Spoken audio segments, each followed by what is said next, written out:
Hello, hello, hello. Good evening to everyone. Happy Saturday. You are tuned in to Knowledge and Relationships Ladies Night. So where my girls at? Where my girls at? Let's get this party started. Hey. How y'all doing? Great. Good to see you, Miss QB. Well, I am wonderful. I'm so happy to see you all here tonight. So y'all know had to start something last time, so we're going to keep it rolling. We're going to do a vibe check. This time, we're going to do a question, like an icebreaker. Nothing related to the topic at all, but for those that are tuning in, the topic tonight is the glass ceiling breakable when it comes to women advancing in the workplace? Hey, sis, how you doing? Shout out to my sister Gwen, all the way in Arizona. Thank you for tuning in. All right, so, moderator, can we get each lady gets 2 minutes. And if you could go anywhere in the world, all expenses paid, like you don't have to worry about anything but get on the plane and showing up, where would you go and what would you do? You got 2 weeks to stay at this particular place. So where would you go? What would you do? And we're going to just do it in order the way I see it on my screen. Miss Bloom and Ebony. Wow, that's a hard one. Oh my goodness. I think I would go to Switzerland. Okay. I just watched a video. Someone was like exploring Switzerland, and it was like a fairy tale land. So I would definitely go to Switzerland. And I think I missed every question you asked after the place because I was thinking so hard. Like, what would you do? You got 2 weeks to spend there, and then all expense, like, money is not even an option. I would explore. I would do the best hikes. Probably go snowboarding if possible. And then since it's Switzerland, I'll figure out ways to go bounce around other countries in Europe as well. And I will sleep. Like my life depended on it. Okay. After hanging on all that snow, I could imagine you're going to be tired. God bless you, because I don't like snow. Oh, my goodness. Were you done? I didn't want to rush you. I think that's it. That's all I can think of right now. But I would have lots of fun. Okay. Yeah, wherever the wind takes me, I'll go. You got to eat the chocolate chip. You got to test the chocolate. I think it's for chocolate somewhere out there. Chocolate, wine, a little bit of everything. Yeah. Yes, ma'am. Alrighty. Queen Dom, where would you go? What would you do for 2 weeks? I think I would. There's like 2 options that are hard to choose from. It would be either Europe or Africa, but both pretty much for the same reasons. Because if I spend 2 weeks there, I can go to like more than one country. Like, Okay. Like get around, kind of like what Kris said. I can like do a lot. If I was in Africa, I would all the food. I would get my hair braided. Like I would do a TikTok. I'm visiting all the little villages. I want to learn how to cook. I want to learn how to fish. I want to learn how to make clothes. I'm coming back with fabric, like with an outfit. I'm coming back with a husband. No, I'm just saying. I'm going to be a husband if I go to Africa. Listen, y'all know I love African men. So yeah, that's what I would do. If I went to Europe, I would want to do all like the big, like, I don't know, like the biggest things in the different areas. Like, for example, I always said, if I went to Thailand, I would do the big half moon party thing. If I went to Spain, I would do the Santorini something where they do the eggs and the wine, and like it's this big thing that they do in Spain. Yeah, so like I would just do all the fun things that there are to do, and that's pretty much it. All right then. Thank you, Mrs. M3. My first thought when you said that, can we go to more than one place in 2 weeks? That's a lot I of time. mean, If it's only one place, it would be Dubai, because I definitely okay. want to do that deep dive into their, like, I don't know, it's like a cave underwater, Okay. underwater worlds, really deep, it's like scuba diving type thing. I'd love to do that. And then of course it looks really cool from like that movie a long time ago. I think it was Mission Impossible. No, I don't know. With Ronda Rossi, and then they had the Lamborghini that went from the top floor, like they crashed a really nice Lamborghini. There's only like 4 of them in the world. I would like to see that tower Okay. in Dubai. If it were more than one place that I could travel, because I have 2 weeks of vacation, I'd also possibly like to go to visit Cameroon and parts of Nigeria, Oh yeah. just to see, the culture, the life. I know it's probably, you know, very city now, but I would like to see like the life behind the scenes that's not touristy that you see on Nollywood and all that. So yeah. Yes, indeed. I want to give a shout out to the Indigenous Black men. Thank you for checking in, tuning into Ladies Night. Stick around. I hope you enjoy the topic. All right, and last but not least, Miss Queendom, Queen Forever. Um, well, it's funny because part of what Dom said is what I was thinking. I was thinking like 3 places immediately came to mind in one picture. Bora Bora, Okay. and just the water, because I love water.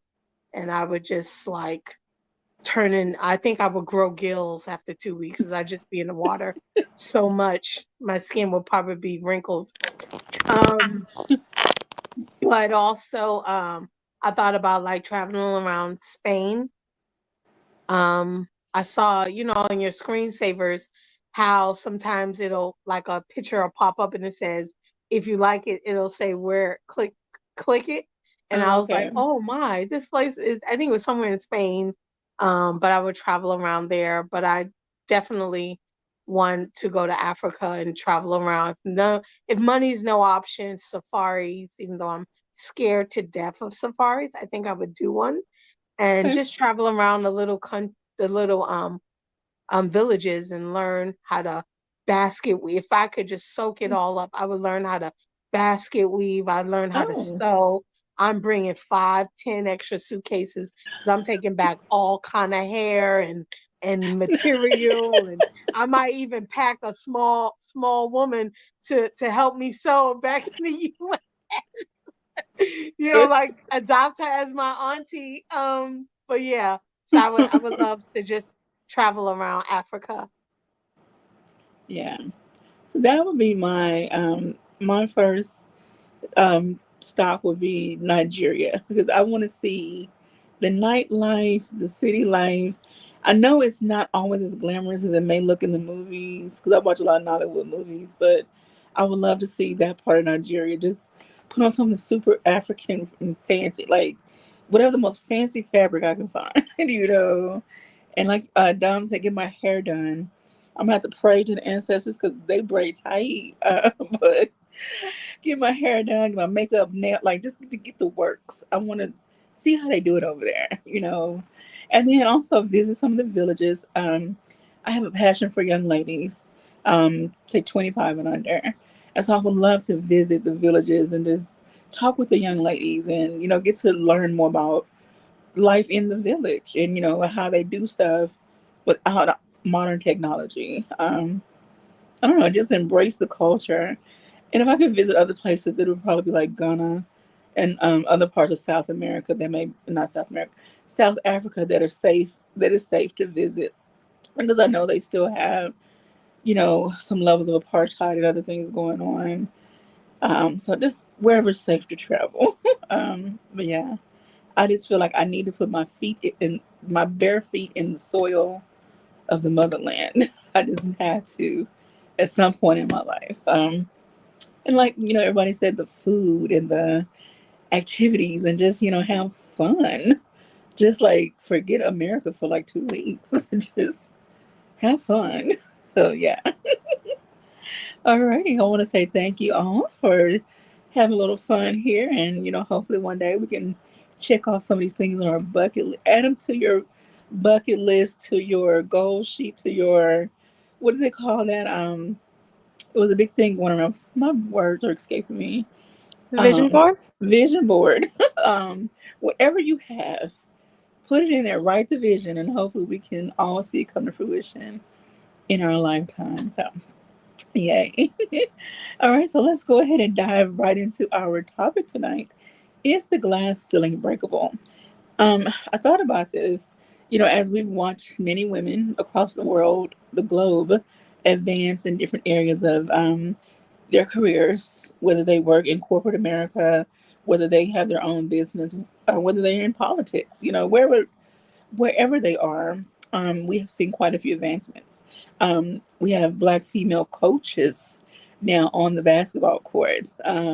We have our very own woman of color because she's um, Indian, South Indian, or Indian and Black, Vice President Kamala Harris.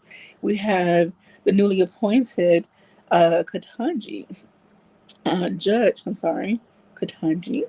And so there are many other women in other positions that they were either the first Black or the first woman in those positions. And the list goes on and on for all these major corporations. So this glass ceiling concept came about late 70s, early 80s. And it basically is this barrier, this invisible barrier that keeps women from advancing. As we know, many places have been male dominated, and more specifically, white male dominated. And it's been very hard for women, and especially women of color, to move up and around and get these higher positions. So I just want to get your thoughts on when you hear the term glass ceiling.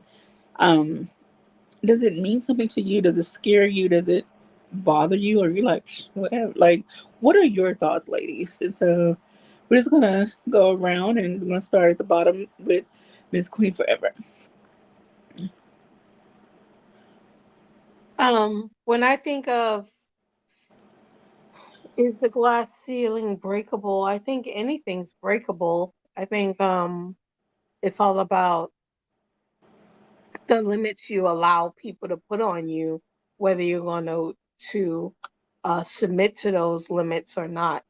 I think anybody can achieve anything if they are motivated and they have the drive and the work ethic, because it takes a lot to go beyond what society may put on you, or what you may put on yourself, or what family has instilled into you that are your limits. So yeah, I do think the glass ceiling concept, when I think of that, I always think of, in the YouTube world, I always think of a woman in her prime, because I think that's where a lot of it is directed towards, like, oh, a woman hits this wall after a certain age, she can't do this, or she's not this, and she's not a high value woman, and all this other crap and nonsense.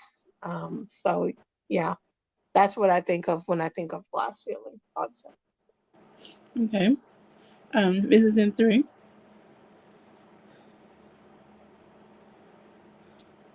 I'm a 90s teen, 80s kid, and so my concept of glass ceiling, I think there's a hinge somewhere. We're going to find it and pop it open if we need to, or we're taking a hammer to it. That's just it.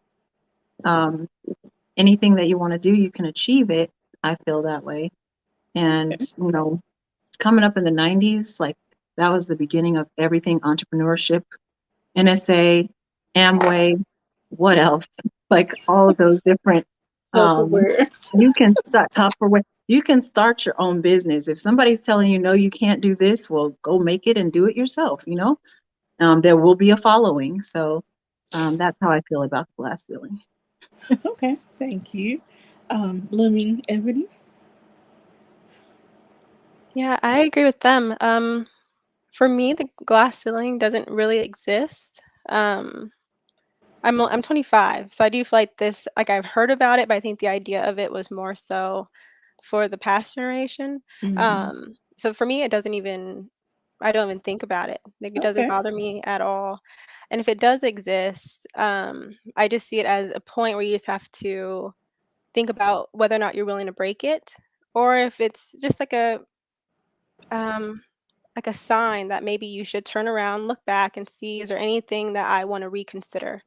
Right? Are there other options that I would like to reconsider? Is this right for me? I think we see this often with women in who can make partner in law firms, or I'm in accounting, so accounting firms, they think about whether or not they really do want that job. Even before partner, I have supervisors that don't want to become manager just yet because they don't want the responsibility, right? So they kind of create their own like little block, like I don't want that, right? I don't want to go Wow. that far. I'm not. They're not they're not needing that power. They're content Okay. with their life as it is.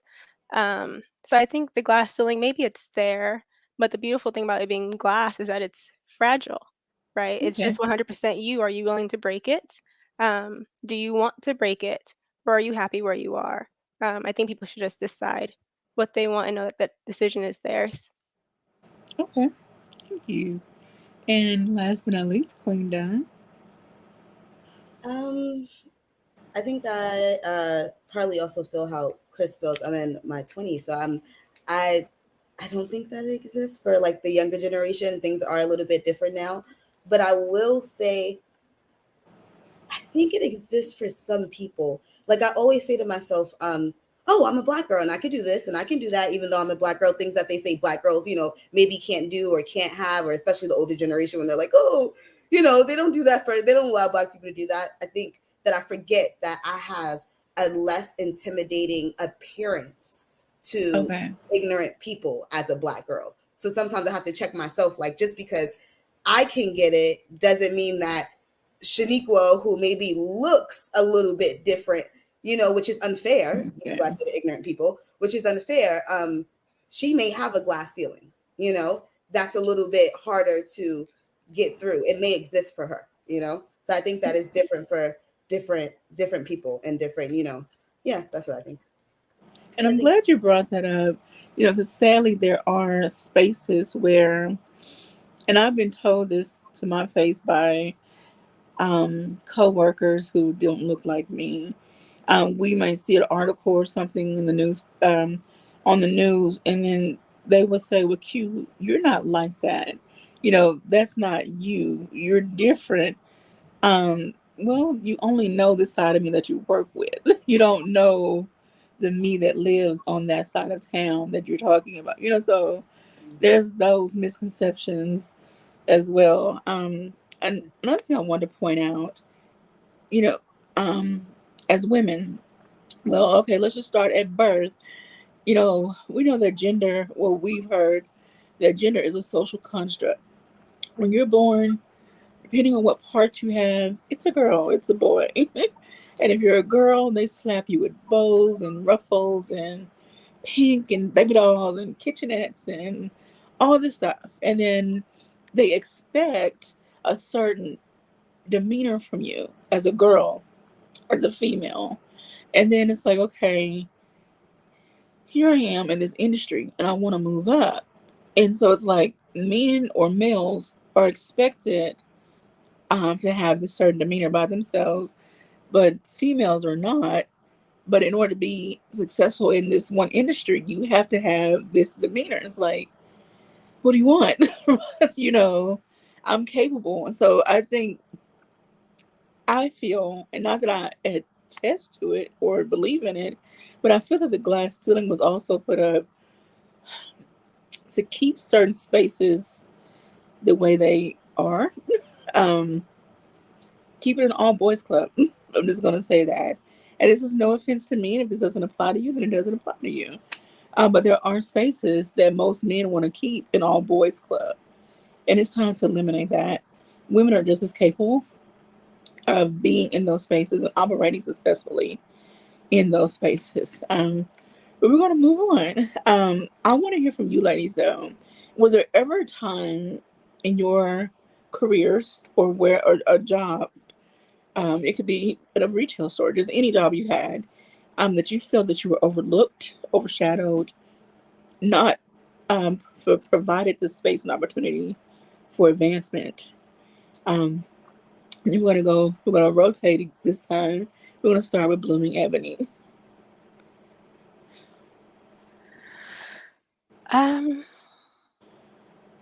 I don't think so. But I'm new to the workforce. I've only been working Okay. almost 2 years. I just graduated in 2020, and then in C19, so Okay. everything that I've asked for, I've gotten so far. Okay. Like, I work from home full time. I I earn a salary that is supposed to be for people who have a certain certification that I do not have yet, That's which awesome. is awesome. That's negotiation for women. Make sure you guys learn how to negotiate as women. So no, I haven't experienced it yet. It could happen, but no, not at the moment. What about in a class, during a group project?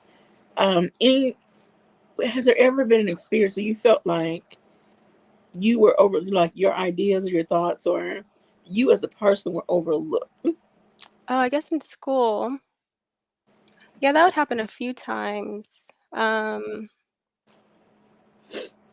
But I would see it as if people don't want to listen to you, they're not worthy of your voice, right? Okay.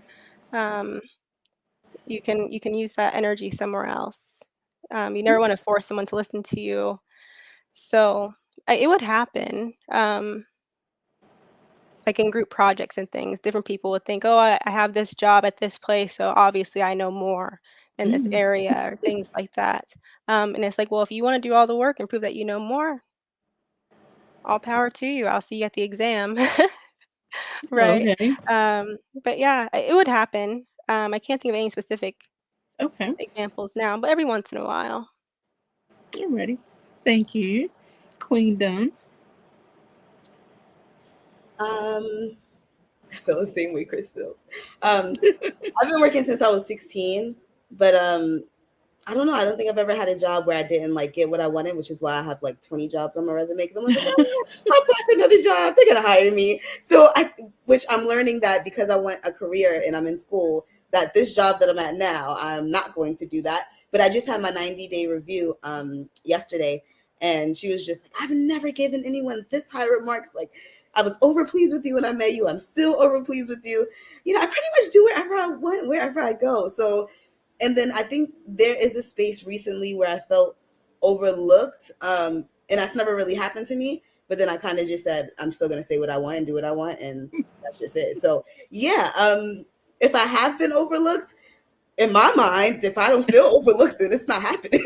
So Okay. in my mind, if I feel like I'm on top, then hey, All right. self-motivation, I'm on top. So yeah, not too That's much. Luckily, not. I haven't. that's wonderful. That should be everybody's experience. But Well, wait, let me honest, go back. In middle school and in elementary school, I was like bullied, but then I always fought back. So then I just was always fighting. So I guess in those instances, I was overlooked because I wasn't popular then. But then I was really popular in high school, so I made up. okay.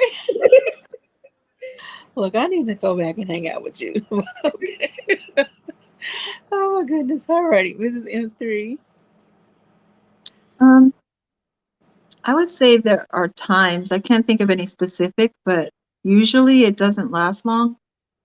And it starts from people underestimating my ability, but then when they find out that I can do something, then there's all this responsibility. And Uh, sometimes I like it better when they underestimate my ability.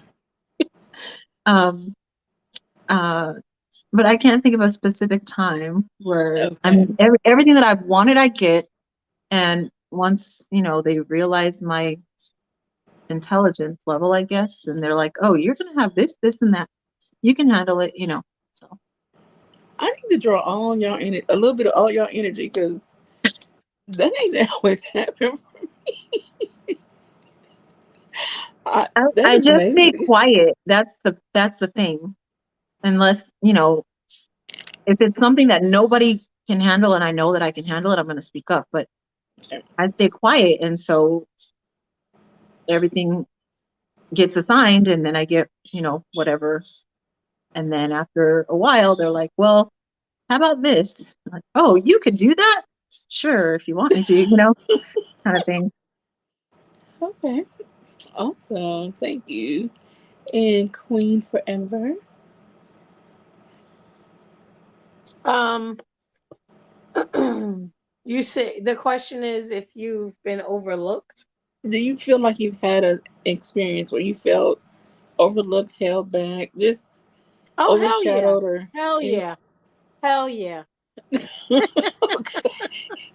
Um, sometimes in the field I'm in, I think I can refer to myself as the spare tire Mm, sometimes where, when it's the most difficult situation, the most difficult client, oh, Queen got it. And then when it's over, mm, it's kind of like you put me back in the background. And then okay. sometimes it's not so much as what you can do, it's a popularity contest, I feel like. Mm, If the right people know you, it don't even matter what degree you have or what kind of accolades you have behind your name. Um, if certain people know you and they like you, then you're kind of moved up and mm, given certain, like I knew someone, she has no degree, none. She don't even have an AA degree. She's been, and in certain nonprofits, you can't move up it depending on if it's county contracts. Like you have to have certain accolades or degrees or a certain amount of hours or yep. years of experience. Um, because like at one site I was at, I have over 10 years, and my boss was like, "Oh, you're fine." She was like, "Oh, you got enough for four staff. That's how many years you have." But this one girl was given a supervisor position, and she don't even have an AA degree because Mm-mm. she's best friends with the CEO. So, Wow. not saying that she's unable to do the job, but it's just kind of like, sometimes certain roles and responsibility are given or divvied up based on popularity, and I'm okay with that, but then I'm not, because if I'm busting my behind and you see it, then a pat on my back is not when I ask for a different role. That's why I'm doing my own thing. That's why I want to do my own thing, because I don't think it should be about who likes you. I think it should be about your work and your work ethic. So, Alrighty. yeah. Thank you. I want to recognize Mimsy. Thank you for joining us, ma'am. Hi. I just want to also acknowledge the people in the comments. Daryl Long says peace to the ladies, and he posted a link for Ebony's, the Blooming Ebony's YouTube channel. And then Indigenous Black Man says, I guess he was going back to what we were talking about before. This is jingoism at its finest, basically extreme chauvinism. And then Daryl Long says, I'm loving the energy tonight. I want to thank you, gentlemen, and shout out to the Intellectual Soapbox. He said, oh Lord, it's ladies' night. Yes, it's ladies' night, so stay on in the background. Let us do our thing. Alrighty, so thank you all for checking in. I want to give Miss Mimsy a chance to jump in on the conversation. So it's ladies' night. We're talking about the glass ceiling. Everyone is going around and share some experiences and their thoughts, and personal, just what they think that concept means to them. So I want to give you a chance to jump in and share your thoughts. And if you have worked in certain positions or been in certain positions, or just anywhere in your life where you felt as a woman you were overlooked, overshadowed, for when it comes to advancement or things of that nature?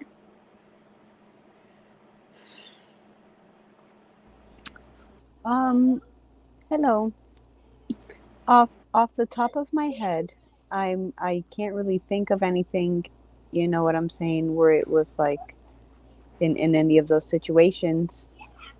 In all reality, you know me, man. I come with my disclaimers. I don't know, so I'm gonna hang out and I'm gonna hang back and I'm gonna listen in and then hopefully I'll know something.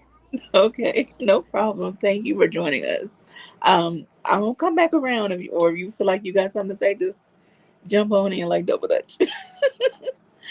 Alrighty, so we talked earlier about, well, I brought up the concept of, you know, well, before we went on air, about some ladies who made some advancement, and Queen Forever made the comment about in her at her job. Oh, I'm sorry. Before I jump the gun, I want to share my experience. Sorry, y'all. Okay, so and yes, the intellectual soapbox. We always know you hang around, lurking around. So anyway, um, okay, so I worked at a shoe store, and I was a cashier, and this front lead was leaving for because her husband had a new job, so she was going with her husband to wherever they were moving to, and so we got a new manager, store manager from a whole other state who didn't know the crew. Well, he was in charge of hiring or training the new front lead. Well, I had been there the longest, and so this new girl comes in. We all knew that he had enough he liked her. She was pretty blonde. I was gonna leave it at that. And me and her were really cool though, however. But I had seniority and I had the most experience. However, he chose her. As soon as he got her trained and ready to be in position, she left for a new job. So I'm like, you kind of wasted your time training someone new when you already had somebody. I didn't say that out loud, of course, but I eventually left the company for other reasons. But yeah, that was my one moment where I feel like I'm right here. I'm right here. And I love that particular shoe store. I love going to work every day. And it's odd for me to say I love going to a retail store every day because retail was not my jam. But anyway, yeah. But since then, I've had some other moments where I applied for jobs. I went in to interview, and the interviewer barely gave me a like, okay, we'll talk to you later. We'll call you later. Like they just, it was like, wow, okay. Anyway, well, yeah. Okay, so now moving on. Okay, we talked earlier about who you're connected with, maybe who you're married to, what type of influence they have. Now, again, I love and I celebrate our VP, Kamala Harris, and I am very happy for newly appointed Judge Ketanji Brown Jackson. Um, However, we know that they are married to individuals, to men who are not of the same ethnicity. You can marry who you want, you can do whatever you want. But in some cases, in some industries, some circles, do you feel that who you're married to, connected to, has an influence on the advancements that you're able to get it? Does it increase your chances of moving up? I mean, some say yes, some say no. We're just going to throw it out there and see what people have to say. Anyone in the chat, if you have any thoughts and opinions on this, please share your thoughts and opinions. Ms. Queen, I'm going to start with you. Sorry, I was moving the seed bag, so I like kind of heard. Okay. Does being married or connected to certain people increase your chances of moving up? Yeah, I think it does. I think any kind of relationship that you have increases your chances of moving up. When I'm at work, I'm not friends with anybody that's on my level. I'm just going to be honest. I had an ex-boyfriend say to me, we worked at the same job, and he was like, "You're never friends with anyone on the same level." I said, "Because what can they do for me? Nothing." So yeah, I think who you're married to and who you're connected to definitely can increase your chances of moving up. And listen, do what you got to do. America, do what you got to do. But work all those plugs and connections. Yeah. Oh, like, I'm not I'm not above working my plugs and connections at all, but it's just a question that came up as I was reading different articles and you know listening to different things. So I just wanted to throw that out there and see what everyone here has to say. Mrs. M3, what are your thoughts on that? Does being married or connected to certain people increase your chances of moving up? Career, if they've never met your spouse, maybe or maybe not. If your spouse is the boss and he tells you to get to work and turn your camera on, you do it. Mr. M3, nod. Um, but I think, yeah, who you know does matter to a certain extent. But I was thinking at first this question just in general, a single woman versus a married woman, if they both came in for the same interview, who would they choose first? That's what I thought the question was Okay. going for. And But honestly, we'll speak on that then. That speak on yeah, that because that's another talking point that we could definitely add to the conversation. I think, you know, in that regard, a lot of the time, married without kids or single, depending on the type of work that it is probably more um, likely to be chosen if the credentials and all the other stuff is the same, gender, all that stuff is the same. Um, Married without kids or single person would be more likely chosen, possibly. Um, but I'm not, I don't know why that is. Maybe it's because depending on the job, if the job is family oriented, say Facebook, for example, it may not matter. Okay. But if it's, you know, the corporate that we've been talking about, I think that is taken into consideration because they want you around and they want to be able to call you in at any time kind of thing. So Okay. that's just my thoughts on that. Okay. Queen Forever. I do think that who you're connected to sometimes will advance you, but I think companies also have to be very careful with that, because if someone can prove that someone is being advanced and don't have the experience, that's a major lawsuit. And I've Mm-hmm. seen it happen. So I think people have to move cautiously when they do that, because if someone can say, "Oh, this person don't have no experience, and they're my boss, and I've been here umpteen years," and they file a lawsuit and an investigation goes on, that's really bad for the company. But I don't think it should be. I think, you know, I mean, but that's not the world we live in. um I don't feel like I need to. I mean, I'm cool with directors and, you know, all kind of directors in different departments, and so but I don't I don't believe in kissing up to them just for an advancement. I think my work is going to speak for itself, and if it don't, then it's time for me to go, because with that comes a lot of other stuff that, you know, some people aren't ready to deal with. Sometimes all advancement's not the best advancement. So. Yes, ma'am. All right. Thank you. Ma'am, so do you want to,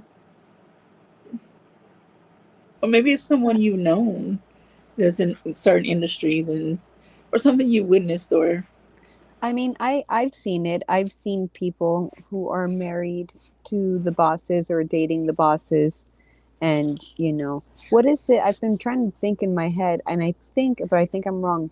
Isn't it called nepotism? mm-hmm. Right? Okay, so okay. Yeah, like, oh yeah, nepotism is a thing, depending on who you're connected to or married to, can determine. Because like sometimes it's a father-son thing. It's not always a wife thing, maybe it's a daughter thing.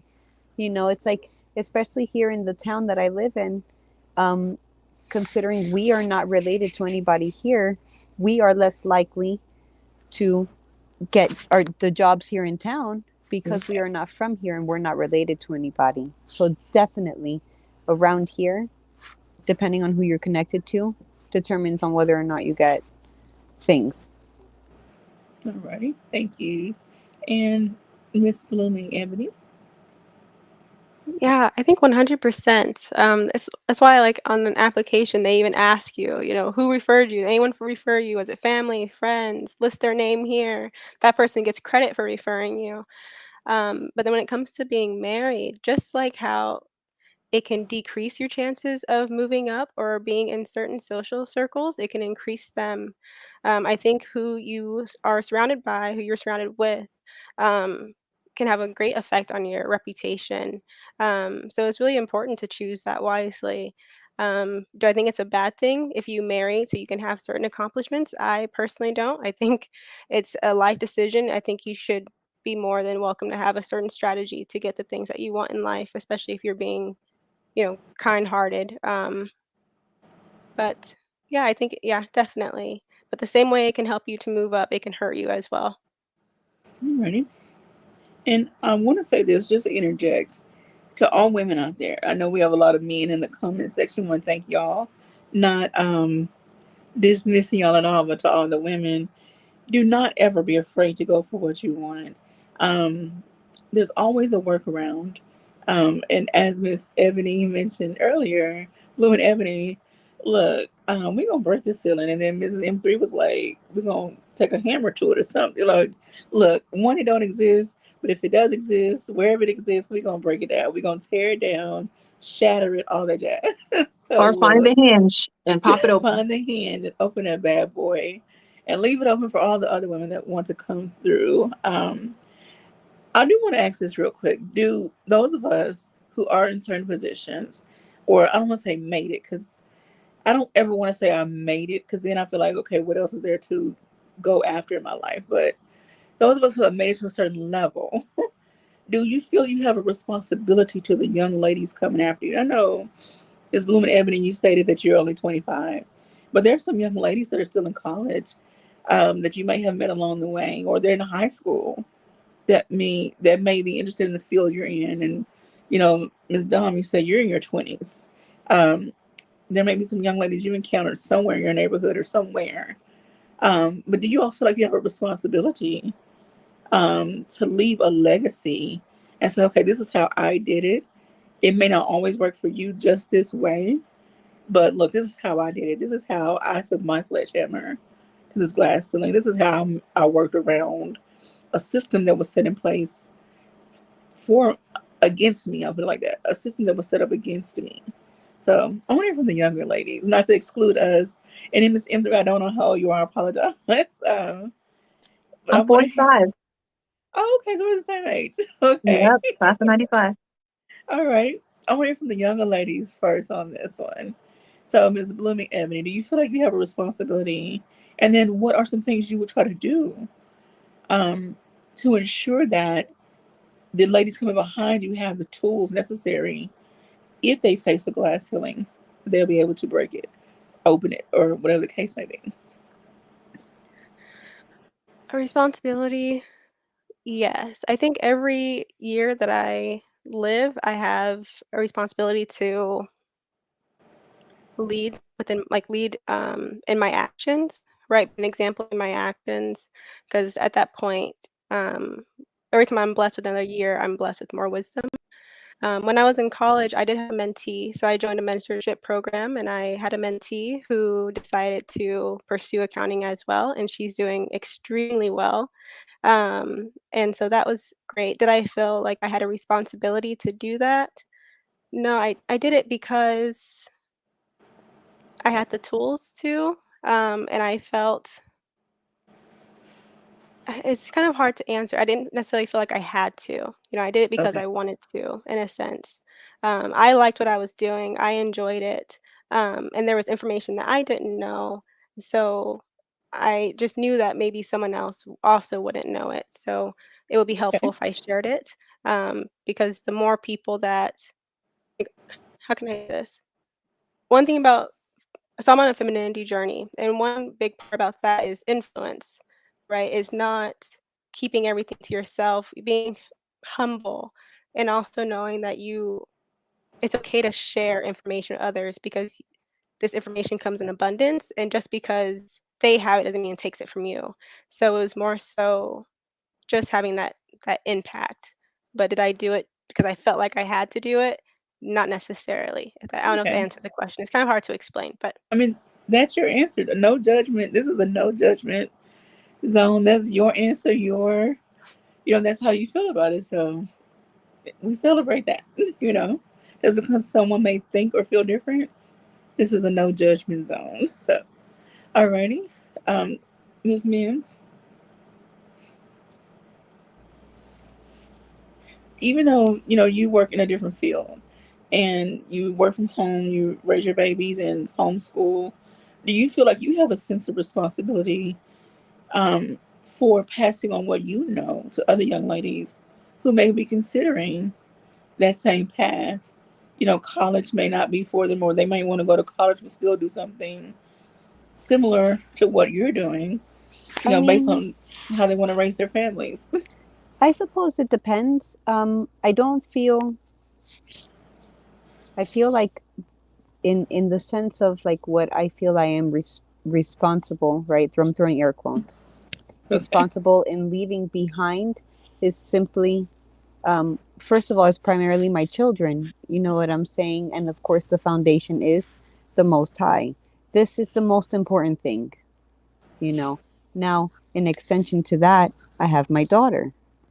I myself personally have struggled in embracing femininity and womanhood and wifehood and motherhood. All of these things I have had a real struggle really taking them on and embracing them. And with that struggle, I have grown, and in that struggle, I share that. I Okay. share my struggles because through my struggles, I have overcome them, and it's still a work in progress. I have my goal. I share the goals, is to be the best me that I can be, which I have my set of instructions.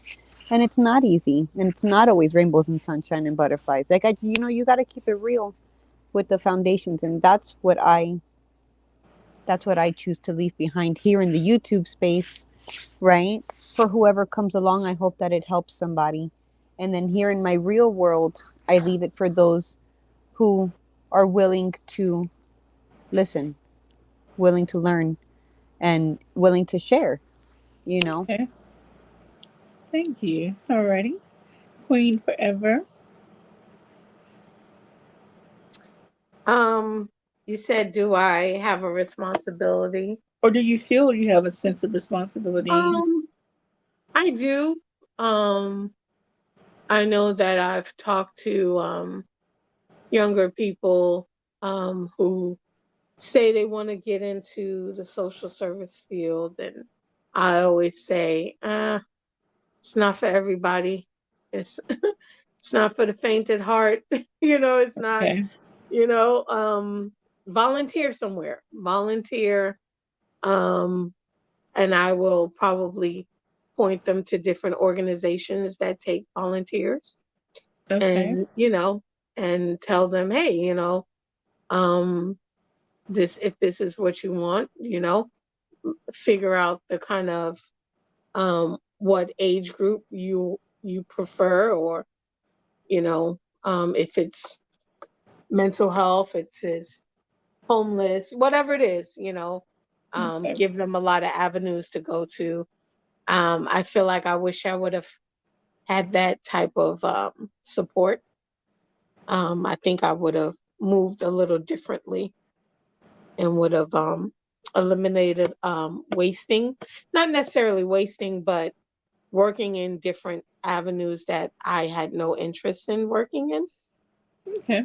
But I think it's helped me to be well rounded. Alrighty. Thank you. Mrs. M3. Definitely feel like I have a responsibility to the younger generation. I was born an auntie, so it's ingrained in me from the time I was old enough to understand um, how to talk. Okay. And I feel like in my lifetime, I've had so many mentors, and I'm just one voice. There's a scripture that says, in the presence of many advisors, victory is certain. I'm just one voice. But I think as best as I can, the things that I know, the things that I've learned in my lifetime, a wise man learns from the mistakes of others, you know. Man learns from his mistakes, a wise man learns from the mistakes of others. And I think if I can help in any way the younger generation to avoid making mistakes instead of having to fix what they get into, that's my purpose as in everything that I do as a health educator, teacher, auntie, sister, friend. Okay. I can give them the information. I can't make them take it. Okay. I feel like that it's my responsibility to do. Yeah. Alrighty. Thank you. And Queen Done. Um, yes, I do. First of all, I feel like it's my duty to give anybody any advice that I feel like they need. I have an issue with that. I could tone it down a bit. But I'm a sister, like a big sister. My younger sisters are 11, 7, and 7. They have 3 very different personalities. So yeah, I think it's my duty to, teach all young girls. Listen, if I'm driving my car down the street and it's 12 a.m. and there's a young black girl walking down the street and it's like rolling down the window, are you okay? Do you need to get in the car? Do you need a ride? Like, I'm that kind of person. So yeah, I think it's definitely my duty. I'll be 30 soon, so I'm getting old. I feel like I need to pass my wisdom. I lived a crazy life and I've done a lot of things, and I feel like I have a lot of wisdom to share with the young girls, especially with the confusion of all the different advice that is out there in the world of do this, no, do this, no, do that, no, be this, no, be that. It's kind of like guiding them to be themselves and choosing which path is best for them, which is what I try to do with my sisters, rather than do it this way or do it that way. I really do anything I want, literally anything. But yeah, so I think, yeah, I definitely have a duty, especially as a Black woman. I think other cultures definitely protect the younger woman in their space. And I think as Black women, we all should do it more as well for the young girls in our space. Okay. There's a term that I became familiar with last year as I was working on a Kwanzaa celebration. And I haven't always been in this space, but I'm here now and I'm going to stay here. I've been working on Kwanzaa celebrations for the radio station I work with for about 5 years now. And I am loving learning more and more about the different African principles from all over the continent. There's still so much more to learn. But it's not a phrase, it's a word. It's called Ubuntu, Ubuntu. And it's a Zulu word, and it means I am because we are. And I just feel like as women, I am where I am because of all the other women that has come before me, all of the other paths they have laid out, all the other seeds they have planted. Now I am reaping the benefits of the shade trees, of the seeds they planted many years and many whatever ago. Um, so in my age, I can say this from my age perspective. I do feel like I have a sense of responsibility to teach the younger generations everything I can. I know we don't live in the height of civil rights movements. However, there's always still something going on that needs our attention. We should never be asleep at the wheel. And I'm not trying to make this some political activist conversation. However, I just feel that we as women, and especially women of color, minority women, have been overlooked, pushed around, pushed under for so long. And it's time to just say, okay, enough is enough is enough. Now, this is not to discredit any other woman of any other ethnicity. And I want to get into that right now because we hear the word minority and we automatically think ethnicity. A minority includes a veteran, the aging, um, people with disabilities. Those are people that are considered minorities if you look at it from a broader scale. And so they too face challenges, blockages when it comes to breaking that glass ceiling. And so, again, if I found a way to rise up and move over, around, break through certain barriers, I do feel like it's my responsibility to share what I have learned and experienced with the generations coming behind me. Um, so we'll get off that political, social action, social justice soapbox. I didn't mean to take it there. I'm sorry, ladies. Um, I do want to talk about some biases. Someone mentioned about being single with children. You know, you have a better single without children. You have a better chance of moving up. Um, that is one thing that women face. It's like, why is it that people always ask, when are you going to have children? When are you going to get married? But then when you do those things, well, you're not fit for this position or for the, you can't work as much. I was watching a show on Netflix. It's called Working Moms, and each of the women had their own dynamics. Have you all seen that show? Yes. So on one of the episodes, one of the ladies decided, I want to have a baby. Well, she was reluctant to tell her coworkers because she worked in a male-dominated field. She was one of the only black women in her position. And here comes this little young girl she felt she could trust, and I saw it coming. It's like you could see it coming. This little girl kind of stabbed her in the back and thought she was going to get the upper hand and get her a job. So anyway, what are some of the things you think? What are some other biases that you feel that women face in the workforce or in any situation where they're trying to advance themselves? We'll start with Bloom and Ebony. I'm awful at these questions. Um, some other biases. Those are, man. The only one that's coming to my mind, I just watched this video about this man explaining why there aren't women in the Marines, like that many women in the Marines, but that's because of physical strength differences. I don't know if Wow. that would be considered Yeah, because bias. It's there are physical differences between men and women, so I think that one makes sense.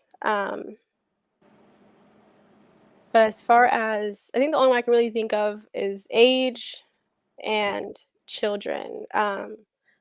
And I think there are many reasons for those. Do I think that they're always fair? No. But I do think that unfortunately it does bring to light that it's very difficult to have it all. Um, very, very difficult. So I think there are lots of you can come back to me, but those are only two I can okay, really think of. The but status and children.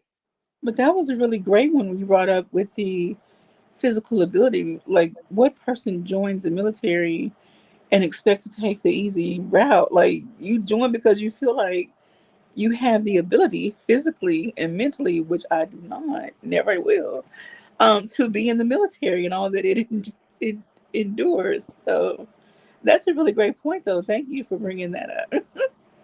Alrighty, Queendom.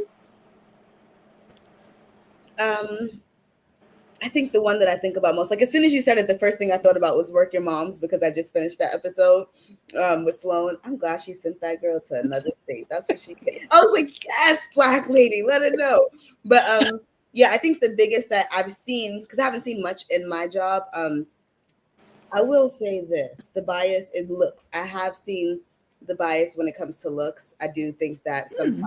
that does happen with women, where some women who look a certain way are treated, some women use it to their advantage. I might be one of those people. I don't always like that I do it, but it's not my fault. But yeah, I don't think it's fair. I don't think it's fair at all. I don't think it's fair at all. I think that if you look a certain way, you got to have a certain personality, and that's how it's not fair.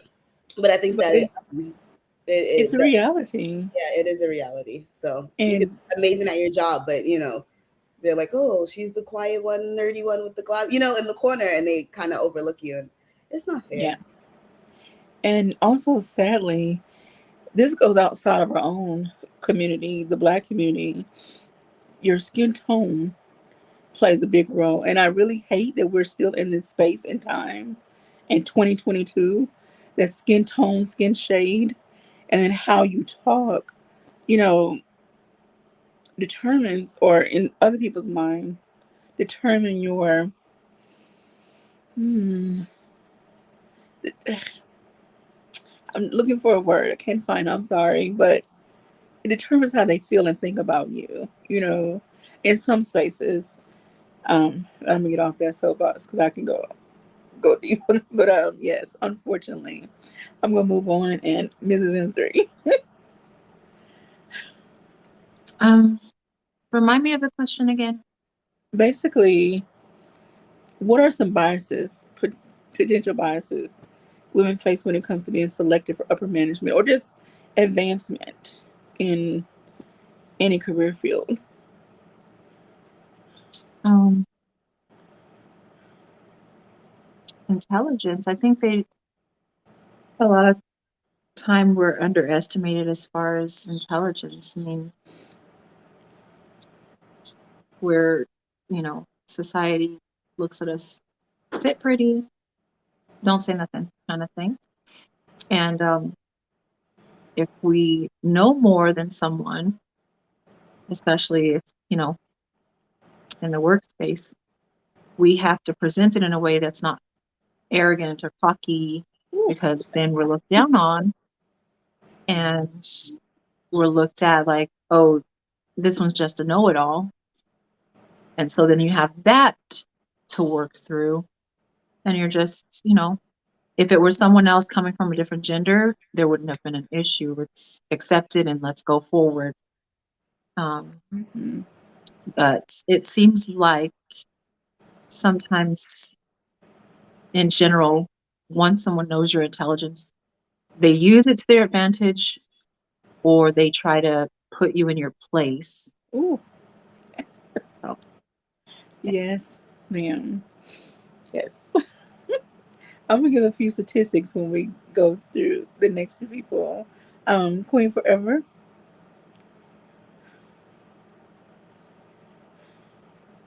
What's the question? It's about potential biases that women face when trying to advance. Um,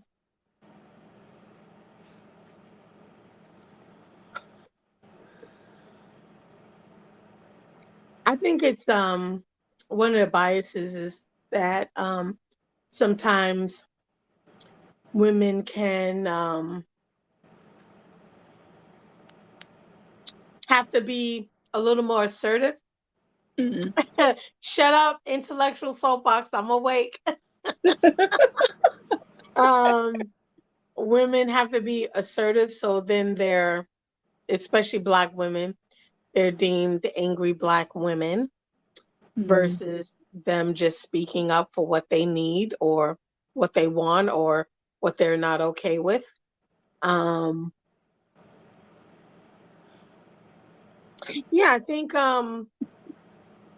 it just depends on the type of field you're in. I mean, there's a young lady who's Black and she was one of two women on the floor of the New York Stock Exchange, and she was one of Black, so she's doing her thing, and you know, um, but yeah, I think with advancement comes issues with everything, Yeah. because sometimes some men don't want to take orders from women, That part. so that's a whole nother story. Some coworkers, depending on culturally where they come from. I'm currently going through this. His culture is very, women are beneath men, and Mm.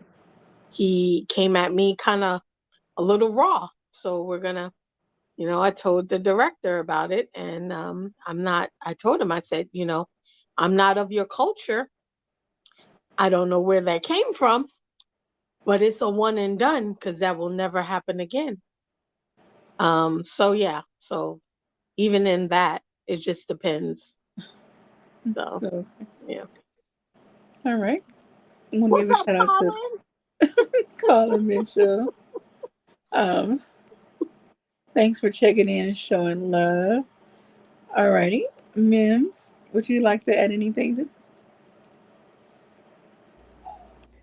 I have seen where, or I haven't really seen it, but I can imagine that trying to find a job or trying to work for a promotion, right, or whatever it is to go up while you're pregnant, right, that can cause big problems because, boom, you're promoted with a whole new set of responsibilities that the higher ups don't have to worry about, and you pop, and now they have to replace you, and this Mm-hmm. is a problem.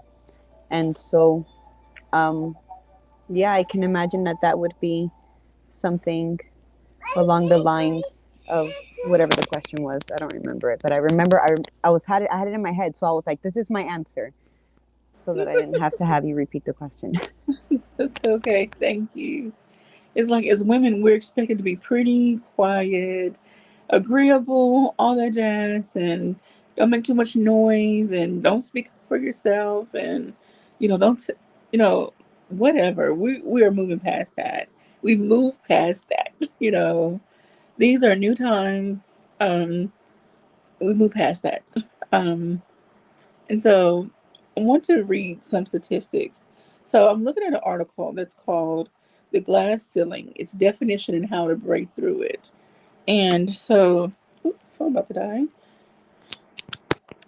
So the article is it's a good read. It's an easy read. So anyone would like to read it, I will post it in the chat, the YouTube comment section.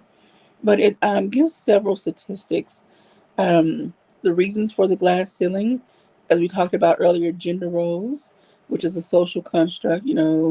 At birth, you're a girl, you're pink, rose ribbons, all that jazz. You're quiet, you're not aggressive. And as someone y'all mentioned before, it says in American culture, women are expected to be polite, accommodating, and nurturing, whereas men are expected to be competitive, aggressive, and fearless. Well, I know a lot of women who are just like that. They would tell you how to get their win, where, and they will not bite their tongue. Um, there is a lady, she's a doctor at the college at Arkansas State University. She has her doctorate in history, so she was the African American Studies teacher professor for a while. Now she is the dean of the newly created graduate college. She's the first Black woman to hold that position, first woman to hold that position, and she deserves every bit of what she earned. And so, yes, there are people who are less than pleased with her approach and persona, but she's like, I don't care. If you let them treat you a certain way, they will. You have to go in, basically, I hate to say guns blazing, but you have to let them know who you are and what you will and will not put up with. And then they'll learn how to treat you accordingly. Yes, ma'am. I want to say I love that you said that because that's how I am. Even my interview, when I did my review, Marion was like, one of the things that, you got a 4 out of 5 because, you've had a little, but, I think people just need to learn who you are. In my interview, I told her, I don't play disrespect. I don't care what level that you are at. I will respectfully let you know that we are not having this conversation right now. I said, she said, what is a weakness your last manager would say she wishes she could change about you? I said that it doesn't matter what it is. I'm going to say how I feel. I'm going to say if something is wrong or right. I'm going to stick up for whoever I need to stick up for. If you're telling me to do this and it's not right for the patient, guess what? I'm not doing that.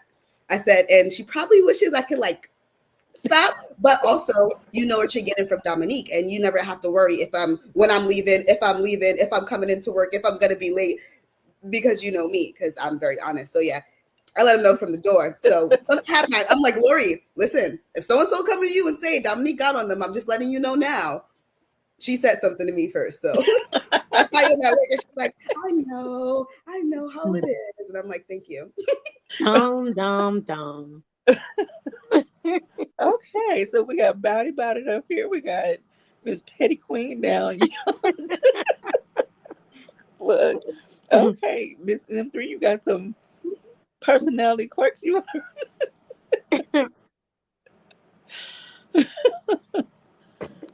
She's quiet but deadly. Don't play her. All right, another one. Gender bias. That refers to the tendency people have to prefer one gender over another in the workplace. women are viewed more negatively than men. 42% of women say they have faced gender discrimination on their job. It was found that just 22% of men experience discrimination on their job. Discrimination comes in all type of forms. Microaggressions, y'all. Let's get into this.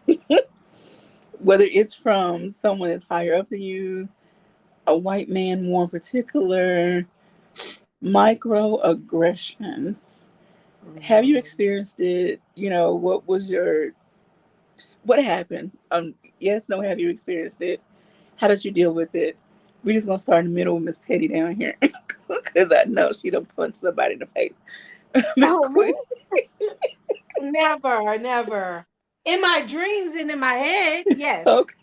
I did a lot of things, but they stay in my head in my dreams. But, Microaggressions. Yes. And I'm dealing with it oh, with Caucasian supervisor, and it's getting dealt with. okay. I can't, just the fake, like, say something, and I say something, and it's like, oh, he kind of throws his hands in the air like, oh, why are you raising your voice? And I'm like, I'm not yelling. Oh, Wow. you're yelling. You're so aggressive right now. What do you mean I'm aggressive? I'm just asking you, instead of making statements about what happened because you weren't there, you should ask questions. And the things you're saying are statements. That means that you already know what happened because you were there. You're not asking questions. So yeah, I'm dealing with that, kind of like, yeah. So it's just funny. I find it hilarious, and you know, and then it's like when no one's in the office, and it's just he's in his office, he'll come out of his office and he'll like slam doors and do little things. I'm like, can you grow? How old are you? Grow up. You are a pathetic old man who ain't got no life, living in a 1-bedroom apartment because you're Girl. pathetic. See, that's why Because I call her petty, and I y'all. know that because he's told us this about his, Oh, like, okay. and he lives down the street from his parents because none of his other siblings want to deal with them. And I'm like, you're pathetic, you're sad. Your son don't even want to come visit you. But so take your anger out on me. I get it, but keep it up. I'm not the one to play with. So yes, I'm dealing with that right now. I just want to be a brooch on your shoulder and just observe you throughout your day. I mean, I go off, but I go off when I like call my sister, who's like been a director. She's ran programs, she's ran nonprofits. And so I'm like, hey, Dad. She's like, you gotta calm down. You gotta keep it, you can't. I'm like, okay. So I'll release with her, then I'll go back, and I'm like, oh, how you doing? He walks in, he don't speak, and he speaks to other people. He's doing little. I'm like, you act like a child. Like, how old are you? How did you get this job again? Like, anyway, I can go on and on about it, but anyway. Okay. Miss Bloom and Ebony. In your field in particular, you as an accountant, I can imagine that some men, feel that women are not good at math, and you're sure you want to be in this field, and then you're also younger, probably than some, or like, what has been your experience? Have you experienced microaggression? Um, Man, not that I know. Oh, I'm you are working in a great field, great office. I don't it's like, so what? I get my paycheck the same day you get your paycheck. If you're mad, be mad. We both have busy seasons. Both of our lives suck 6 months out of the year. Just go ahead, you know, be mad. I'm going on to the end of the day. I'm happy with my life. I'm sure it's there. Okay. Some people call me naive. Some people call me. I just I don't need extra stress. So people typically just leave alone at work, and I work from home as well. That makes it a bit easier. But people typically are kind to me. Okay. And if they say things, like, I stay in my lane. I just Okay. stay in my lane. Little things happen here and there. And if I have to talk about it, I will with the partner at the company and discuss it with them and try Okay. and do it in a way that's helpful, like provide solutions or something. But not really. Okay. No. I know with a lot of companies, there, especially for people who work at home, there are internal emails. And, I think there's a book called Per My Last Email. Like, you just want to like lay it out there. Like, I told you if you refer back to, so I guess that's one way to deal with those people that try to be microaggressive against you. Like, according to my last email, boom, boom, bam. So anyway, yeah. Okay. I I think do this that is all the time. Queen, QB, I go, per our conversation we just had 5 minutes ago, you uh-uh. stated that blah, blah, blah, blah, blah. Because then it becomes this word game. I didn't say that. And I'm like, you did say that. Okay, cool. So I'm going to just put in the email trail for you. Because you're trying to play me. Oh my goodness, Lord. Mrs. M3. Oh, so many in this past, I guess, decade. Um, I guess it probably happened too when I was younger, but I didn't know what it was, maybe. Okay. But in the past decade, it's obvious sometimes. I ever took an interview with someone or interviewed them for a job, and their email is subtle microaggressions. Mm-hmm. Real thing, real life. Why would you keep that as your work email name? I mean, yeah. Um, I am a person, especially if we're having a conversation face to face, is one thing.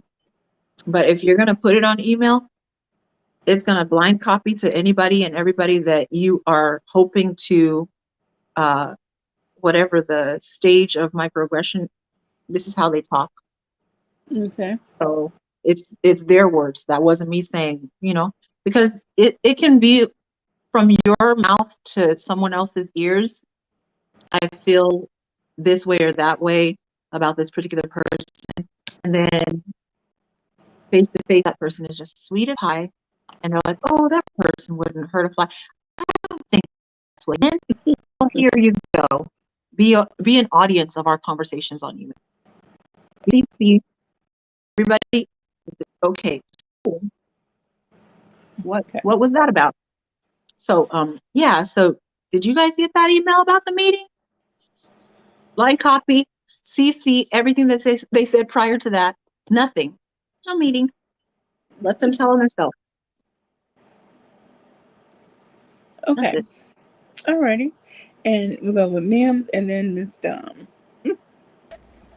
You can just go right on over to Dom Oh, because unless I can count my children as being aggressive, okay, my children are aggressive. All right, the children okay. are aggressive. So, other than that, I mean, it's all good in the hood around here. And they're Okay. small, so it's like perfect, like small aggressions, Right? microaggressions. It really is. Like they'd be mad, bro, and they're petty too. Like those kids are mad petty. All right. So I just wanted to let that be known. And they run things, but we can't let them know that they run. It's just confusion. Yes, ma'am, they do. Oh goodness. All right, Queen Dom. Um, I don't do microaggressions. You say anything that you thought was a joke or was an undertone remark. Like we have a lady in my office, and I'm on my computer and I'm on YouTube. And I mean, are you supposed to be on YouTube? No, they shouldn't. Can I be on YouTube? Yes, I can. So she comes in and she's like, "Oh, Dom, so what are you doing?" And I just turn back and I'm like, "On YouTube." And she just gets quiet. So that's how I deal with microaggressions. Like you ask me a question, I'm gonna answer it. And anything that Okay. I'm doing at work, I know I don't feel that I should not be doing or I wouldn't be doing it. And if I was getting in trouble for it, I would have already gotten in trouble for it, and you're not my boss. So I don't do microaggressions. Yeah, everyone knows that. Like, you say one little tiny thing, I'm like, huh, what was that? You asked me if I had a pin? Oh, okay. I just wanted to make sure. So that's how I deal with it. Okay. Another thing that can affect women from advancing or moving up and around throughout the company if they have reported sexual harassment. Because now men are fearful that she's going to report it again or it's going to cost them their job. Like, there's so much red tape around sexual harassment claims. What did it look like? Who did it? Who was the aggressor? Was it really harassment? Was it something that was like? There's so much around that, and so but that is another thing that can hinder women, not because of what they've done, just because of the powers that be. And then there's many other factors. Again, I put the link to this article in the YouTube comment section, so anyone who would like to read it. So how can we break this glass ceiling? So there are several suggestions. And I want to get your thoughts and opinions, ladies, on this. So one suggestion is conduct blind screenings, meaning have people fill out applications without putting their name, their gender, or their ethnicity on it. You just strictly go by their qualifications. Do you think that could be a good or bad thing? Just, give us about a 1 minute or so explanation. What you feel, Blooming Ebony? It would be good. It would go against was Title 9 or and first so in some schools they have like quotas. So they I think it was Harvard had a lawsuit because they weren't letting in Asians. Mm-hmm. Um because they had to have in so many whites and so many blacks and so many Hispanics, and the Asians, if they would let in the Asians just based off of qualifications, they would be most of the school because they happen to do better on the SATs and all of those marks. So um and like I personally think that would be the best way to do it. But we would notice quite a big um well, I guess I'll just leave that part out. I think that we should do it. Okay. Yeah, they have laws kind of against it in certain industries, but I think that's always the best way to go. Qualifications, Martin Luther King, content of the person's character, what can they do, what are their skill sets, what are their talents, what's their experience, go off of that first and last. So 100%. Okay. Alrighty. Done. What do you feel about blind? They call it blind screenings, or basically blind applications. No, nothing that identifies you as a person, like your name, race, gender, um, just your qualifications based on the position you're applying for. No, I don't think that's fair. Okay. Because I think that it does take more than just your qualifications to determine if you're allowed into somewhere. Okay. It's not always just based on that. So in certain places where you maybe didn't have the opportunities to go to a certain school or the opportunities to, go to college preparatory school versus, public school, or maybe your AP class, in public school doesn't mean as much as someone coming from a charter school. And that's not fair. So I think that Okay. economics and where social life, and I think all those things should also play into whether you get into something. That's why I like when they do the essays, like you have to write essays for college. I think that's a Mhm. really good thing because it's more than just qualifications. Anybody can study, anybody can Okay. study a book, but does that mean that you're going to now get through college just because you Okay. got good grades in high school? Or So what it's about just getting a call for an interview? I think, Because go yeah. ahead. No, sorry. No, you finish. Go ahead. Well, I would have said there's statistics. And these statistics are from May 2022, Mhm. and it says, oh, okay, so 25 to 40%. Blind applications increase a woman's chance of getting a job by 25 to 46%. Um, Another study found resumes with African American sounding names were 14% less likely to receive a callback than resumes with white sounding names. Again, I hate that we're still in the space and time in 2022, but here we are. So that's why I asked, Oh, with just to get a call back for an interview. yeah. Would Well, with that being said, I mean, if it's gonna help the Black, I'm sorry, I'm gonna be biased, and I don't care. I didn't hear those statistics, so now that I heard those statistics and it's helping us out, then yeah, I thought it was, because back in the days it was a detriment to us. So now, like, I understand where you're coming from. So yeah, blind qualifications all day if it's gonna help us win. I'm sorry, I'm biased. at least to get a call back, and then once you go through the interview, then of course that would determine, whether you're a really good fit for that company, for that position, or whatever the case may be. But yeah, my name is QueBee, and I know I didn't get half the callbacks of the jobs that I applied for because no one could pronounce my name. So also I watched, do y'all watch This Is Us? Anybody watch This Is Us? Yes. I've seen it. Not all of it. I don't know why every episode makes me tear up, but anywho, this one particular episode where, what is his name? Manuel? No. The Hispanic guy that's married to Rebecca. Anywho, it was showing early in his career he applied for a job. Well, he got called back, he got hired under the presumption of the name that he put on the application. And so the guy was like, welcome to the company. He was like, well, my name is actually whatever. He's like, okay. He's like, because that person didn't get a call back, but this person, whatever name he put on the application, did get a call back. And the man still hired him. He still, chose him, but it was like he had to use another name just to even get the call back for the interview. So it's sad that we have to do certain things like that. But anyway, just want to throw that out there. It's M3. I think it would work at the beginning and then they would find a way for it not to work. For example, if you have to put your social on there, your social start with a 3, you're from the Midwest. Start with a 5, you're from the West Coast.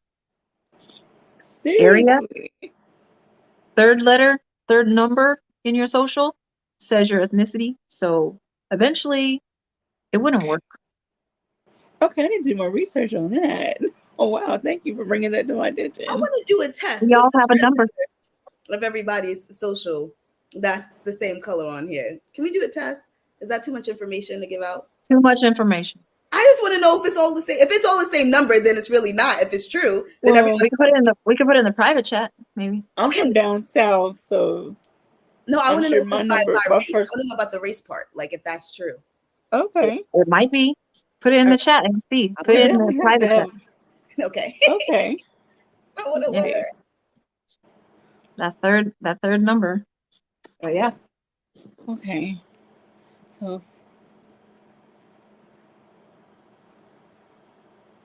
Okay. All right. So I put my number in the private chat. Queen, forever. What are your thoughts on blind applications, blind screenings, just to get an interview? I say anything that benefits us. We've been oppressed so long. I'm taking it. I don't give a damn what nobody say. Give it to me. Cause half the time people think I'm Spanish because of my first name. And during the damn interview, they tell me that I'm saying my goddamn name wrong. And I tell them, well, go dig up my mother and tell her she said my name wrong. Oh my God. So, Yeah, what so we're is your not gonna name? go there. We're not gonna go there. Then they look at me and they say, "Oh, you're from Dominican Republic. Oh, you Dominican? No, I'm black. I'm African black slave. Thank you. Oh, you say your name wrong. No, I don't. Shut up. What does that have to do with the one lady I said, what does that have to do with the interview? What does it have to do with this? Okay, so if you're not going to interview me, you're just going to sit here and tell me I'm going to report you and I'm walking out. So I walked out. I got the job, but I walked out. And I didn't go through it. I mean, I cannot with you. Look, I cannot with you tonight. I know I'm telling you. I'll tell you, I'll send you my name, but I have been told that I say my name wrong by other people. that are not my race. And what I have done is restrain from popping them in the face and taking a few souvenirs like teeth. But what I do go is, well, I was born here, so I don't know what you're talking about. And all Black people don't have coarse hair. Thank you. All right. Some Black people got blue eyes. Fool. Anyway, we're not gonna go there. That's another show. So yeah. Okay. Anything Memes that's and gonna blooming. get me in the door, give it to me. Give it to Okay. me. Memes and blooming Ebony. I'm gonna need y'all to grab this lady by the hands and pray with her and like I don't know. Nah, Dom got my hand. Dom and Princess K. Those my girls.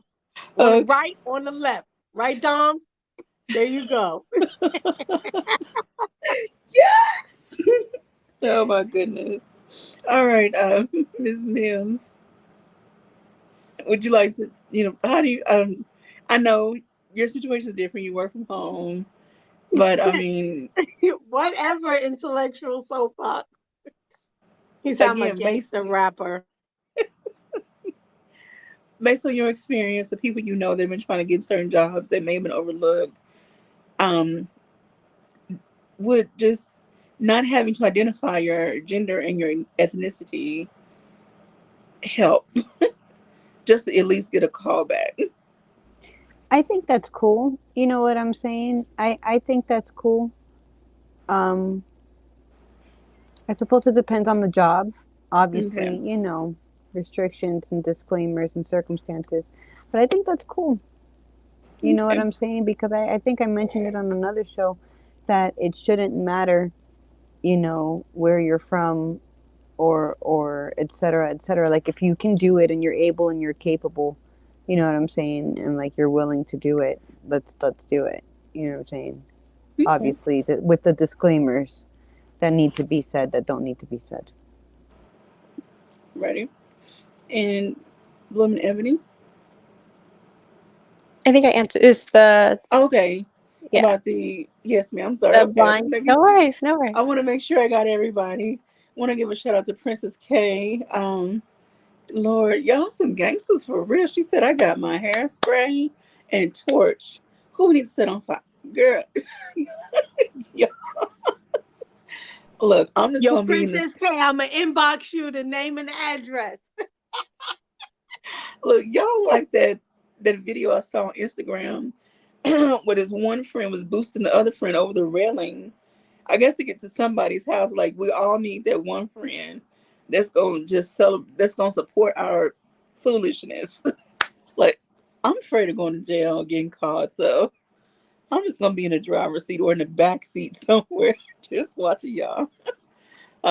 Do y'all thing. I don't like to get in trouble. Princess K said, "Nuck if you buck." Okay, yeah. All right, ladies. So I want to just read a few more things. So we talked about the glass ceiling, and we could talk about this till the cows come home. But there are some other um, things some other barriers that women come across. There's the pink collar. That's where women get paid less than their male counterparts in same jobs. The maternal wall. Pregnant women, working mothers, and even women with childbearing age may face what is referred to as the maternal wall. Um, Certain stereotypes related to women's role in their family. You need to take time off. I think someone mentioned that before. If you are pregnant or you're even thinking about having kids, they're going to assume you're going to want to take time off, when that time comes and how much time. And now your counterparts have to fill in those roles and they may not want to do that. So, yeah, that's another barrier that women can hit. There's one called the bamboo ceiling, but this refers to Asian and Asian Americans when it comes to them reaching upper level jobs.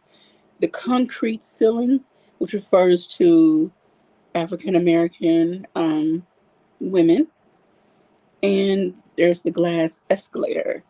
This was coined in 1992, refers to men who tap into female-dominated fields and accelerate to higher positions.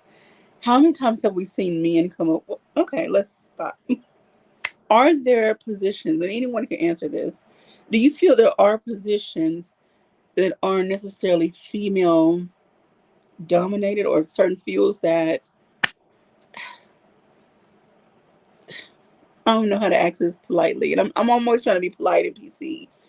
Do you feel there are fields that are female dominated that men should just like, don't do that? Or are there any fields that should be genderless? And I hope I'm asking the question right. I'm sorry, y'all. I'm trying to say it right, but my words are getting scrambled. Anybody can jump in, please. I think there are fields where it's gender dominated, but I don't believe it's a good thing. I Okay. think in social service field when I was in school, the undergrad and and master's program, out of, let's just say, 150 students in each class, there was maybe about 10 men in each undergrad and grad. So there Well, were way more women than men. But it's weird because it's like now I work with more men than okay. women at my particular site. But at the other site I worked at, there was only 2 guys and it was like 10 women. So yeah, I don't think it's a good thing. Okay. Anybody else want to jump in? I mean, you don't have to. I just want to at least open the floor. Do you mind asking the question again? Basically, it was about the glass escalator, meaning how men tap into female dominated fields and then they start accelerating higher in those positions than the females do. I'm gonna give one example, like in the cosmetology field. Well, it's been known for there to be more women hairdressers and more males are they're more barber. More males are barbers and more females are like the hairdressers, or even in the nail tech industry, um, things of that nature. Um, have you seen it? Do you feel like there are positions that should just stay majority female? Males need to just back off and let the females have. I'm like, I don't know. And I guess I'm trying to ask this in the right way without offending anyone. Um, just what are your thoughts on that? And I see we lost Minzy. I'm sorry.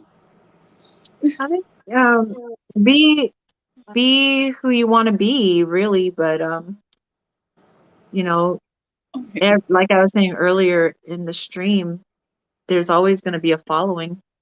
If you choose to do something, there's going to be a group of people that are like, yeah, I'm gung ho, like sign me up. I want to do that too. Um, but it's to each their own preference, I think, when it comes to, men stylists. My very best and favorite stylist was a guy. Okay. And I mean, he was muscle dude, and played the saxophone and he could do some hair, you know? Okay. Um, but yeah, I don't know. It's by preference. I don't think there's anything that if you want to do it in this day and age, you go for it. There's going to be a following. Alrighty. All right. So our last final question There is is, one field that I would oh, never pick a male person over a female. okay. My gynecologist and my doctor. I Okay. will never pick a male over a female because one, men don't know a woman's body. They don't know how it works. They don't know, and men sometimes tend to be a little rough. And I'm a little creeped out. I think it's a little perverted. So anyway, I don't Okay. want no man up my hoo-ha, I have a except for my husband. Okay. Go ahead.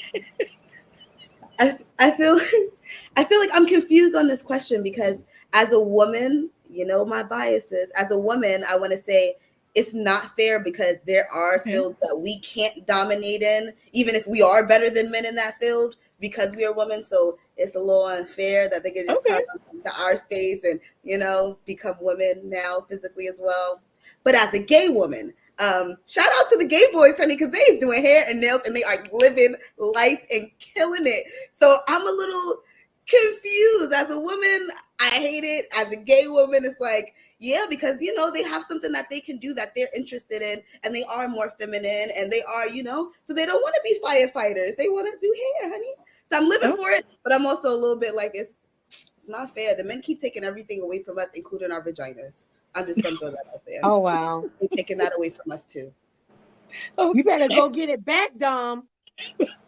Oh boy. Ebony or Mims, did you want to have something to say on this? They can't take it. They question? can't take it. They're getting the men are getting vaginas. What do you mean?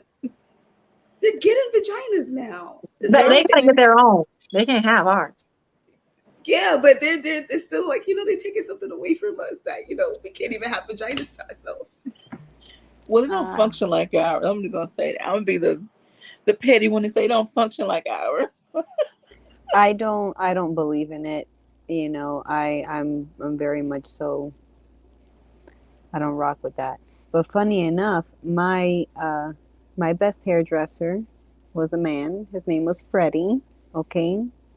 And he did my hair for like my whole life basically, and then I moved out here to Missouri and I haven't really had a haircut since because I just can't find someone to properly do my hair, and so I'm just gonna, not that I do anything fancy, but I want what I want, but no. And my doctors, since in Florida, I had my male gynecologist. He was amazing. He was a Russian, okay? He was absolutely amazing. Handled the birth of my daughter like a boss. Okay. And then I came to Missouri and I had my son with a woman doctor, and she was awful. Like, she made me feel bad. She and Mike were catching beef because like Mike's not dumb. You know what I'm saying? So like there was like constant battle and tension. And then with my new son, right? Not new, but I had to find a new doctor, and I found this a man, and he's Scottish, and he's just amazing. And he just, there's no arguments, whatever it is, however I want it, the more natural way. There's no shit about it. And do I cut my own hair? I have. My calls it my Britney moment. Okay, don't ask. I think we've all had a Britney moment where It happens. Sometimes you're just like, so it's okay. It grows back, But yeah, no, I actually I find that I'm shamed less with men, even though I'm married with 3 children. Like, I feel like I'm shamed less with my male gynecologist Okay. and my male hairdresser Freddie. Do I miss him ever so much? If I ever make it back to Florida, I'm gonna see Freddie. Okay. All right. Thank you. Miss Ebony, would you like to have something to say before we move on? About the purchasing of vaginas. Dave Oh. Chappelle had a skit. He was like, "It's like Beyond Meat. It tastes like it, but it's not quite the real thing." And I thought that was funny. I love Dave Chappelle. Um, but I personally don't see a problem with it. My mom had a male gynecologist who saved her life many Oh, times and wow. delivered most of her children. My mom has 5 kids, and we fought her almost to death, and he was there for almost all of us. She loves I think my sister also had a male gynecologist. I think if you're good at it, you're going to excel in it. I think there are so I personally believe that men and women are different. And I think there are certain things that men have that, so one thing about there are certain things that men have that I just think make them able to work more because they want to. It makes them feel good. Um, and a lot of women don't necessarily want to work that much, right? Okay. So I think there are different reasons for why men excel, outside of it just being gender based. But I think if you're something that you like to do and you're good at it, you excel in that area, you work hard towards it, I think you can enter into whatever field you like, and that goes for women and men. Um, and so, yeah, I wouldn't Okay. apply it to one side, not the other. If I wanted to be an accountant, I think that a man should be able to be a hairdresser. Okay. Alrighty. Thank you. So last question, but not last comment. We talked about off air about how the glass ceiling will eventually become obsolete, and it's slowly becoming obsolete. Mrs. M3 alluded to this, and I wanted her to talk about this more. Many women are now becoming entrepreneurs. Um, Many women in like your age group, Miss Ebony and below, they're like corporate world. What I'm gonna build my own empire. I'm not gonna work for someone. I'm not clocking in for somebody else and making them millions when I can be making my own. Now, anyone who is an entrepreneur will tell you you don't become a millionaire overnight. It takes work, building from the ground up. But I want Ms. M3 to elaborate and just, share your thoughts more, and then everyone else can jump in as you feel free. Well, I just know that when you see that it can be done for, you can do for yourself, and you don't have to be under somebody, or um, you see something that can work better in a direction and no one's going in that direction. You are an innovator, you are creative. After a while, you get tired of being told no. And so you go and create it for yourself, you know?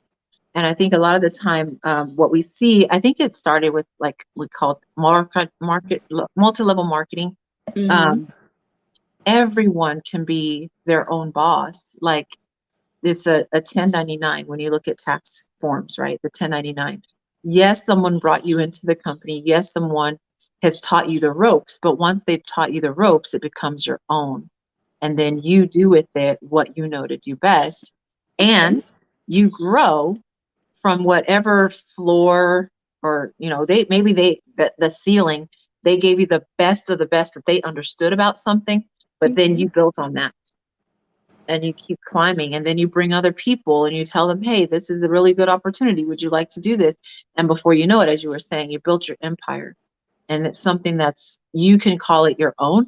Not only that, but a lot of the times businesses, you can leave them to, if you've got the right people behind you, you can leave them to your family. And if that family knows the business, it's going to continue for generations. That's building generational wealth. You can't do that with corporate America, so to speak, unless that nepotism situation, unless uncle, auntie, mom, dad is a family, mom and pops type situation, and it's given down to generations in the family. It's not that same way in corporate, you see. But with Okay. entrepreneurship, generations can learn the same trade and do just as well, and not have to worry about their having someone lording over them, I guess. Okay. And unbeknownst to some of us, our mothers and grandmothers had side businesses, but it was during a time when they didn't know a lot about how to get their EIN. Is it EIN numbers and Yes, LLCs and things of that LLC. nature? My mom worked for an airport as her main job, but then she had a second job as a babysitter at I guess you call it worked in the nursery at a church. But she also did hair, she cooked, she sewed. She did all these other things on the side to make extra money so she could stay afloat and provide the lifestyle that she wanted. And for me, because being a single parent. Anywho, anyone else want to jump in and share? Um, you're saying entrepreneurship is the only way to No, oh but is it a way? Like, do you feel that within the next, say, 5 to 10 years, the glass ceiling won't even be a concept. Like, it's not even going to be a conversation piece anymore because more and more women are moving away from certain things, certain jobs, and they're branching out onto their own. Like, you're about to start your own, services soon. I don't know if it won't be a concept. I think there will always be um, a group that doesn't want to see people prosper, no matter who you are, gender, race, whatever. Um, uh, yeah, I think it this depends. I think you can build um, generational wealth without having entrepreneurship. You can be in corporate. It's all about, what do you do with your money? You can work 9 to 5 and leave a legacy for your children. Like you don't have to necessarily start your own business, because some people want the idea of their own business, but they don't realize how much work it takes. Because having your own business, there is no office hours, there is no time off. And so, what I mean? Like, you think I've talked to several successful women, and they'd say having your own business is not for the faint at heart. It's not as No. glamorous or easy as everyone makes it out to be. You know, yeah, you can be Insta famous and TikTok it licious or whatever, but with that comes some repercussions. There are some psychos and some people out here that like to stalk, and they'll befriend you and give you all these friends and whatever. But it's just it comes. There's always a good and a bad. There's always pros and cons of everything. And I think people just, hey, if you want to work, my mom worked a 9 to 5. She worked in a hospital. She had all her 6 kids at the hospital. All our doctors were at that hospital. I didn't Wow. even make appointments. I just showed up and saw the doctor. And she loved it, you know. My dad worked for the airline. He loved it. So, yeah, they did little, I mean, she didn't really do anything on the side to make extra money. I mean, she volunteered at our dancing school and made our costumes. But other than that, there's a way to do anything as long as you have tools and knowledge. I don't think everyone's built for entrepreneurship. Okay. And I think people got to know what they want to do and just do it. That's it. I mean, yeah, there's always going to be someone working Yeah. for someone. Like, Yeah. that's never going to go away Mm-mm. unless they start bringing too many robots into the I work. mean, That's a whole 'cause other think story. about it. Think about it. If everyone becomes their own entrepreneur, who gonna give you your Chick-fil-A? Who you going through the drive through? I mean, really, who you going to the movies? You can't go. I mean, really, like it's not for everyone. But all I say is, whatever you do, as long as you're making money where you can sustain or whatever, and you love what you do it. That's it. I want to start my own thing because of I'm tired of work. I'm tired of not feeling appreciated. So I want to bring um joy and fun back into what I do for other people. So That's awesome. Yes. Alrighty. Um, Dom or Ebony, would you like to have anything? Blooming Ebony, I apologize. Would y'all like to have anything to say on this before we move on?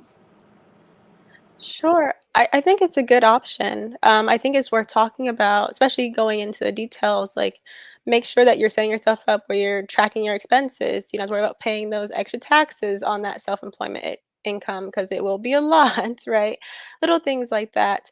I think it's very important. Do I think it would solve all the issues? No, but I think, you're climbing up that ladder. You think that you hit a glass ceiling and you think, huh, what are my options? Do I think I'm willing to put in that work for myself? Am I willing to play the game with the way that I want to? Right? Because I don't really think we have much control over the game itself, but we can control how Mm-hmm. we play it, right? And the strategies that we use. And if a better strategy for you is, owning your own business and setting up your own rules, and you have the tools and um, the resources to do so, I think that's definitely a great option to consider. So good point, Mrs. M3. Thank you. For Thank sure. you. And I was Oh, just also, thinking with the Chick-fil-A, you do have employees. But Chick-fil-A the franchise, which means you can own that too. Exactly. There you go. Look. I was also going to Yes. mention, But you still gotta have employees. But well, now yeah, you're the boss. Somebody got to lose so somebody can win. That's all I'm saying. There's Somebody got always to gonna make be minimum somebody. wage so somebody There's can always own a going to be business. somebody at the bottom. That's just the way this this is the Yeah. way this society is built. There will always yeah, be somebody at the bottom. That's all I'm Yes. saying. Be an entrepreneur, do what you want to do, but at the end of the day, somebody's going to be a towel boy, somebody's going to be a lifeguard, somebody's going to be a ticket person at a counter. Yeah. I mean, whatever. yeah. If And we that's had what people have to start entrepreneurs, somewhere. I wouldn't have to wait so long in the Chick-fil-A line. Maybe they have more workers. Everywhere I go, there are no workers. There's like 2 people at the register, and I'm Really? trying around all day. There's nobody in Walmart. There's Girl, nobody I'm sorry, they because want to when own I go businesses. to, it's people outside with the little portable. Yes. I'm It not ain't waiting enough. more than 5 minutes. It ain't enough. Not over here. The drive-thru is wrapped around the block. I'm sorry, Now, Don. You gotta come over to my neighborhood. I'll cook you up. I will. now Can I add one more usually, thing? Oh, sorry. Go ahead. yes. Oh, Go ahead. I wanted to say, I think also when we're talking about I forgot what you call the maternal ceiling or something. I Maternal think wall. maternal wall. I think that's a good option for mothers as well. If you're in a position where you're married and your spouse is working, but you get to supplement some of the income. There are lots of women in my family. Actually, I think both of my sisters, my cousins, their husbands work full time and they have their own businesses on the side just to, for fun, for supplementing income if it's needed, for, random expenses that come up. So that entrepreneurship path is great for women that have, because there's this idea that stay-at-home moms have no education and all of that, but you might have gone to school and just decided later on to be a stay-at-home mom. So it's also a way to maintain your your skill set, even though you're not physically at work in the field working under someone else, you can still maintain that and still have that growth under an entrepreneurial gap, right? Which looks good on a resume. You didn't just quit out of nowhere and then try to go back to the field 9 years later. Yeah. So there's so many benefits of doing that, starting your own business and going down that path. Um, yeah. Okay. Alrighty. Well, thank you, ladies, so very much. And so, as we know, just to kind of wrap up, there have been many movies that have been made about women in what we call boss positions. I know there was a conversation somewhere on one of these platforms about a boss. Oh, when it was a conversation about what Cam Newton said. And I feel that women can be bosses, whether you're married, single, or not, whatever your status is. A woman can be a boss. I feel like a boss is someone who's just owning her space and time. And it's a persona, though, as well. Like, it's not that we're cocky, we're owning it. Whatever we're doing, we're owning it. I'm a boss. Anywho, but again, there have been many movies made about women bosses who are just owning it. Some go to the extreme, like The Devil Wears Prada. We know that the leading lady, she was a little extreme, a little extreme. um, in the movie, Disclosure, I think it was Demi Moore. Was that Demi Moore? Yes, she was a little something. Demi Moore really plays her You roles. talking about The Devil Wears Prada? Well, The Devil Wears Prada was Glenn Close, I think. Yeah. But there's a movie called Disclosure that came out in Oh. '94. So the younger babies may not have heard of that movie. Oh, yeah. And then of course there's other movies. 9 to 5 and then that came out in the '80s with Dolly Parton and some other lady. So check out any of these movies where the women are bosses and doing their thing. Anywho, so that's your assignment. No, Baby boom. just playing. But go ahead, Ms. M3. You got something you want to add? I did. I guess I can say it when we wrap up. I can say it. Okay, well, you can say the only thing is, we got to do our what are you going to be intentional about starting next week since tomorrow's Sunday. What are you going to be intentional about? So, if you want to go ahead and make your statement, Ms. M3, go ahead. Intentional about getting these lemons to people.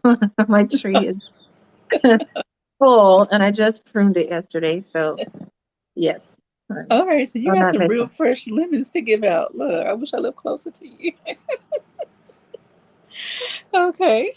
Queen forever. What are What you am going to I be going to be intentional intentional? about Um, next week's or next week? um, well, my next week starts tomorrow.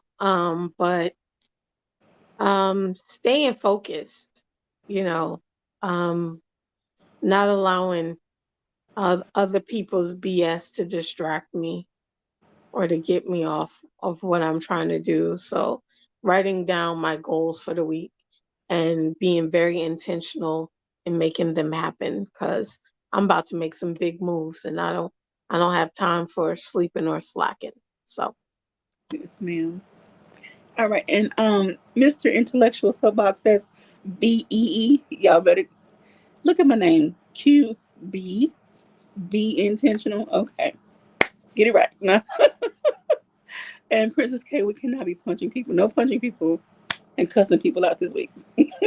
Okay, next what are you week. talking about? I'm awake. I just answered the question. They always Somebody picking with you. block him from the chat. Okay, Mimsy, what are you going to be intentional about starting tomorrow? Are you here with us? Did you have to go check on the babies? Okay. If she comes back, we'll let her answer. Um, Blooming Ebony, what are you going to be intentional about? I have a very long list of things. Um, so I started a new course. So we have homework for that. So hopefully I can meet all my goals there. And then I'm studying right now um, for my certification. So hopefully I can meet my hours and my goals there as well. Okay. That is hard, especially after not being in school for so long. I thought I was done. I was lied to. um, and also my YouTube. I'm consistent on other people's channels and not my own. And I really want to do daily affirmations. So I'm hoping that this week will be the week that I can get those out. So All right. Thank you, Queen Dumb. She done got a little chilling over there. It's getting darker outside. Let's see.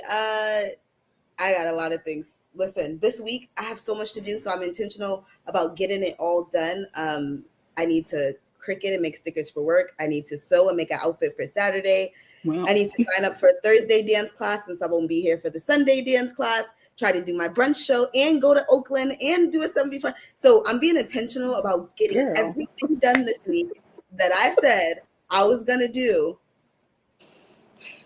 Yeah. Okay. Let us know how that worked. Look, let us know how that worked out Oh, for and making real. it to Queen Hippie Gypsy Shop because that's another thing on my list while I'm in Oakland that I need to try to get in the works before I leave. So yeah, it's a lot. Okay.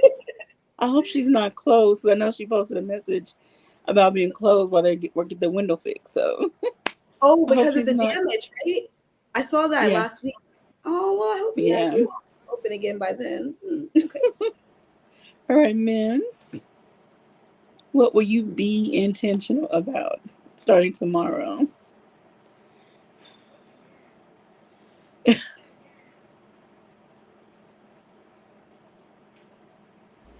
Getting back on my schedule. I've been slacking. Real talk.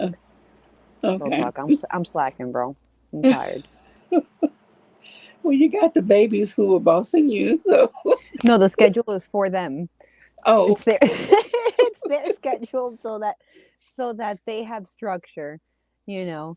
But I've been, man, I'm tired. I'm now it's just like, bro, I'm tired. Just do whatever you want. Just go play. Playing is learning, people. alrighty. So I'm gonna open the floor for final comments. And y'all ignoring people in the comment section. They go Simon hectic and intellectual box. They're doing too much. So we're gonna start with Blooming Ebony and go around to Dom, Miss M3, Queen Forever, and then Ma'am. So your final thoughts on anything that we discussed or anything you want to share? Sorry, you said me first? My audio did something weird. Can you guys hear me? Okay. Um, I think what I would end with is if if things get rocky, at least for me, I take that as a sign that that's an area of growth for myself. And I think that's always the best time to reconsider where you are, reevaluate if you're happy in that position, whatever that may be. Um, and if you're not, figure out how you can do something different, something better for you. I don't think there's anything wrong necessarily with the glass ceiling. I think there's always a positive spin on anything. And if you get there and you realize you don't like it, it doesn't make you feel good, and that there could be something that fits your life, your lifestyle better, then I think reconsider it. And that's why it's important to keep people in your circle that are going to help you grow and push you forward, right? You're the average of who you surround yourself with. So if you need a different avenue, you can reach to whoever's next to you and ask them those questions, and have that support there. So I think the glass ceiling may exist for many of us, and I think it's just a good time to really think about what you're going to do next. And know that you have full control over the decisions that you make for your life. Done. Oh, dang, that was really good. The final thoughts. I don't know. Listen, ladies, if there's a ceiling, okay, the reason why it's called glass is because glass can be broken. Um, so yeah, break through it. Do what you got to do. Do what you want to do. I'm awake. Do what you got to do. Do what you want to do. But also realize that everyone can't do everything. So that whole say what you want, do what you want, be how you want might not work for everybody in certain spaces. So learn what works, learn what's the best, and learn what's going to take you to the top. And there we go. Alrighty. Mhm. Is M3? Um, we are lifelong learners. That's what came to mind when um, Kris was sharing. Good job. Keep going. Uh, with you graduate from college, there's always something new to learn, always something to grow in. And I think for everything that we want to do, if we put our minds to it, we can achieve it. For me, I love teaching. And at the same time, I just got my license and I'm waiting to be appointed by the state for life insurance and helping people to be able to have their financial freedoms because most people know life insurance is a savings account that you don't get taxed on right away or at all. Oh, Some people that don't know that, yeah. Hey, hit me up, I'll tell you more. Um, Most importantly, right now, the government, direct treasury, is selling the Series I bonds at 9.62% interest to you. And mm. it hasn't been like that. I think the last time that I remember was 93 when I was in my econ high school class. They were talking about 10% bonds. Okay. So it's 9.62% and it's going to be that way until October. So any of y'all that are out there looking for a way to save money, you'll be taxed there on your gains, but you're not taxed on what you put into it. And you can put up to 10K a year electronically. And if you use your tax returns, you can put 5K from your tax return combined, that's 15K. And you can do that every year. So just to let you know, I bonds are being sold right now at a Okay. 9.62 interest to you. Wow. Okay. Thank you for that. For those of you with a little few extra coins that you can scrounge up, go ahead and make that investment. That seems to be a whole nother conversation, investment. But okay, we're gonna move on tonight. Miss Queen Forever. Um, I just want to say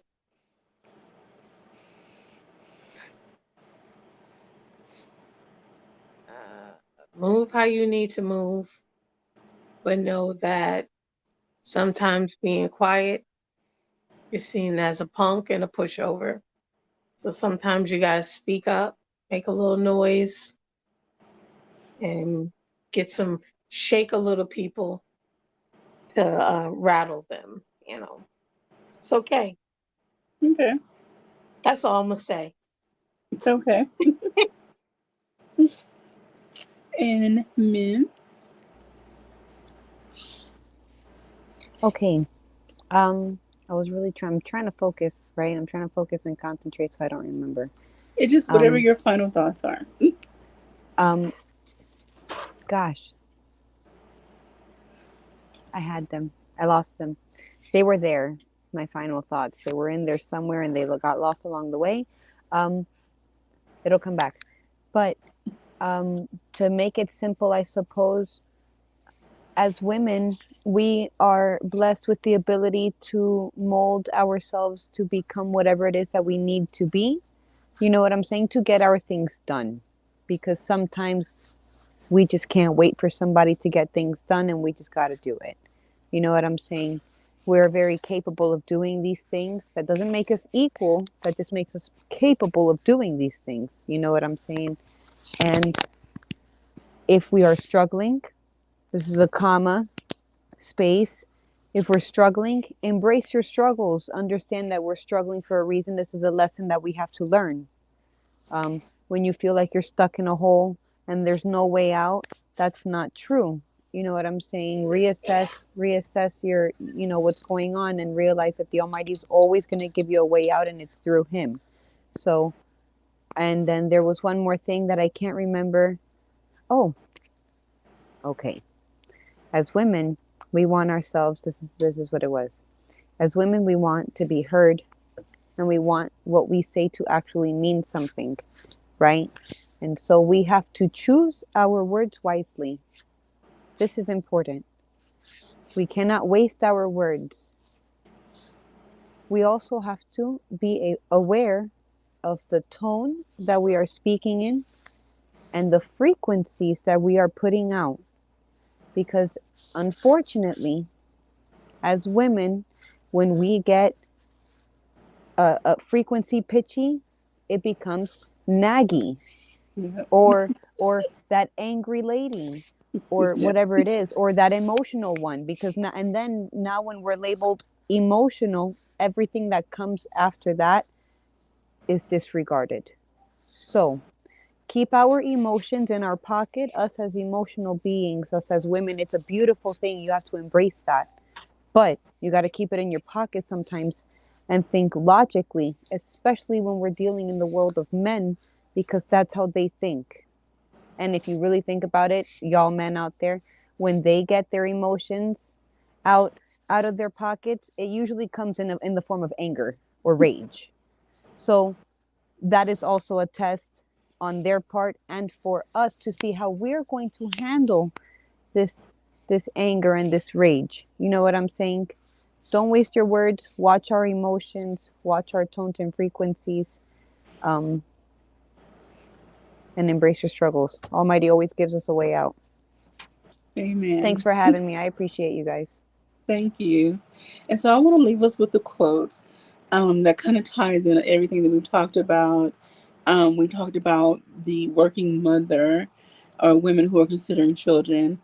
I heard this, someone shared this with me, and I'm really glad I found the actual script. This comes from Shonda Rhimes. I want my daughters to see me and know me as a woman who works. I want that example set for them. I'm a better mother for it. The woman I am because I get to run Shondaland, because I get to write all day, because I get to spend my days making things up. That woman is a better person and a better mother because that woman is happy, that woman is fulfilled, that woman is whole. And there are no limits to what we can do. We are not going to succeed at every single part of our life. If we're working, we're failing somewhere else. And that was a part of her discussion. So, ladies, don't be afraid to go for what you want. Go for the gold, silver, platinum, and whatever else is beyond the stars. Um, the universe is our limit.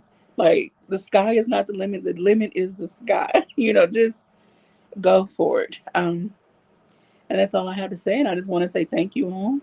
I want to give our male counterparts, since they've been cutting up in the chat, and they do run things around here. I just take up space. So, men, come on in. Oh, Sayura's here. MC, can you elaborate? Men.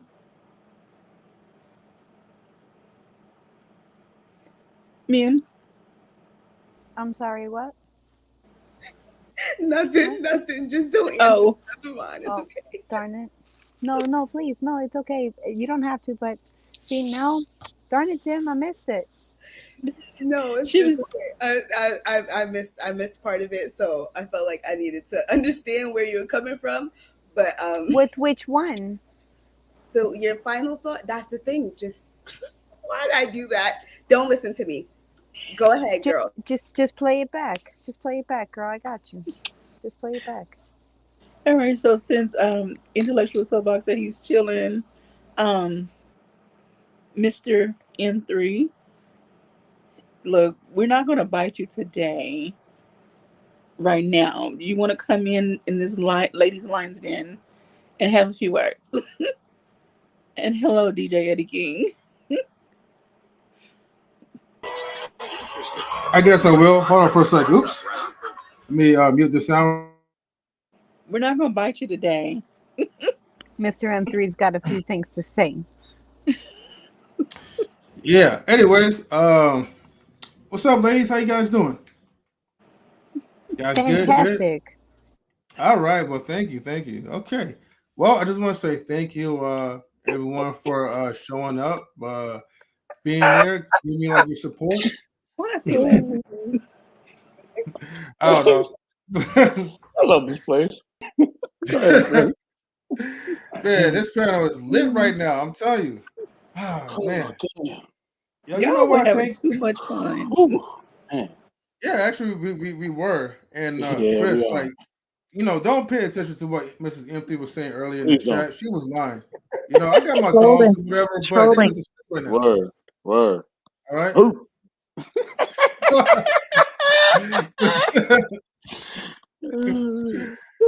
Queen, you're awake?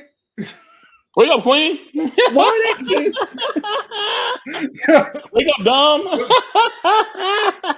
I want to be on what they on because they too. DJ Eddie, what up, baby? Oh man, it's funny. It's so many subs and the comments and everything. This is hilarious. Simon, I think you're talking about God. I don't know what's going on. What happened? Simon, man. Simon. Talking about like the Lord woke me up. Like,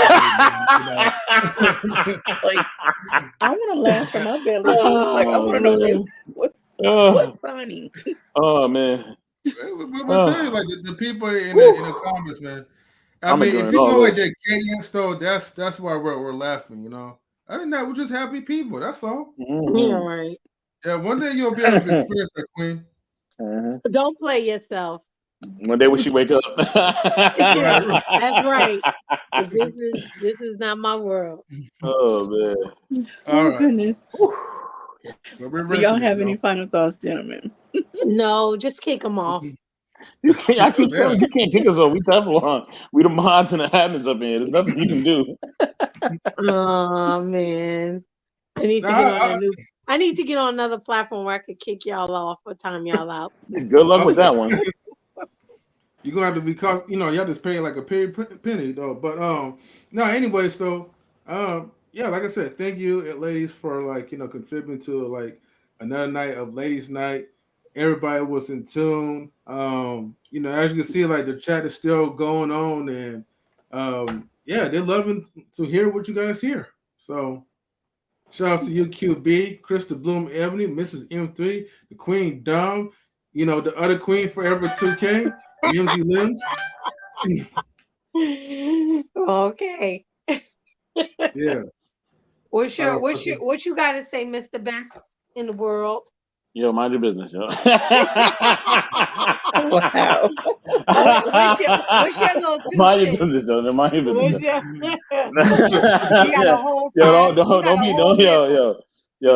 be, don't, don't be worrying about all the stuff I'm doing. All right, got a lot of stuff going on right now. You know what I mean? You're very, very busy in the non-relationship intellectual soapbox family. We're keeping it moving.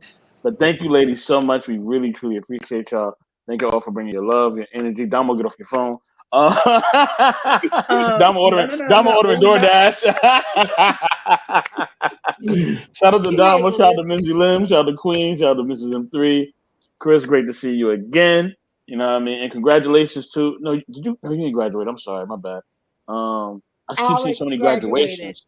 No, I keep seeing so many graduations, I keep getting mixed up. I'm sorry. Alex and Colin graduated. I said I keep getting mixed up, Queen. I know what I said. And of course, shout out to QueBee. You know what I mean? Right. And shout out to Saida too, wherever you are, Saida. Hope you and your family doing well. You know what I'm saying? I guess you can still come up if we got the time. I don't know. But yeah. I mean, you said drop the Nike. What are you talking about, bro? What is the Nike? He might have been drop the mic, but he dropped the mic. Oh. No, he meant what he said. He said No, he wants you to drop your Nikes. Yeah, drop the Nikes, bro. See, that must be a know. bad thing. What? No, that's a Simon thing. Okay. Drop your Nikes. Yeah. If Look, anyway. Mic drop, Nike drop. Mm-hmm. Whatever. If Saida is here and she might want to do her the wheel of questions, if the ladies don't mind. No, she just said she's just here for the chat. Okay. Mm-hmm. All right. Well, I just want to say thank you to you ladies for joining us, for dropping your gems, your wisdom, your comments. Just thank you so much for putting up with me and my topics. I am open to suggestions. I don't want this to be like, oh, this is what Q want to talk about. You know, this is our group. So I am open to suggestions as well. But thank you so much, ladies, for joining me, and we're gonna do this all over again in 2 weeks. You got any questions, M3 for us? Shout out to the wheel. Okay. Oh wait, and I read it wrong. I thought she said I'm here for the chat. She said I'm here in the chat. But still, she's in the chat. That's all. Yeah. Do you think that okay, because when y'all was talking about like somebody was talking about like the vagina parts like for the men now. Do you think like matter of fact, scratch that. I don't care about that.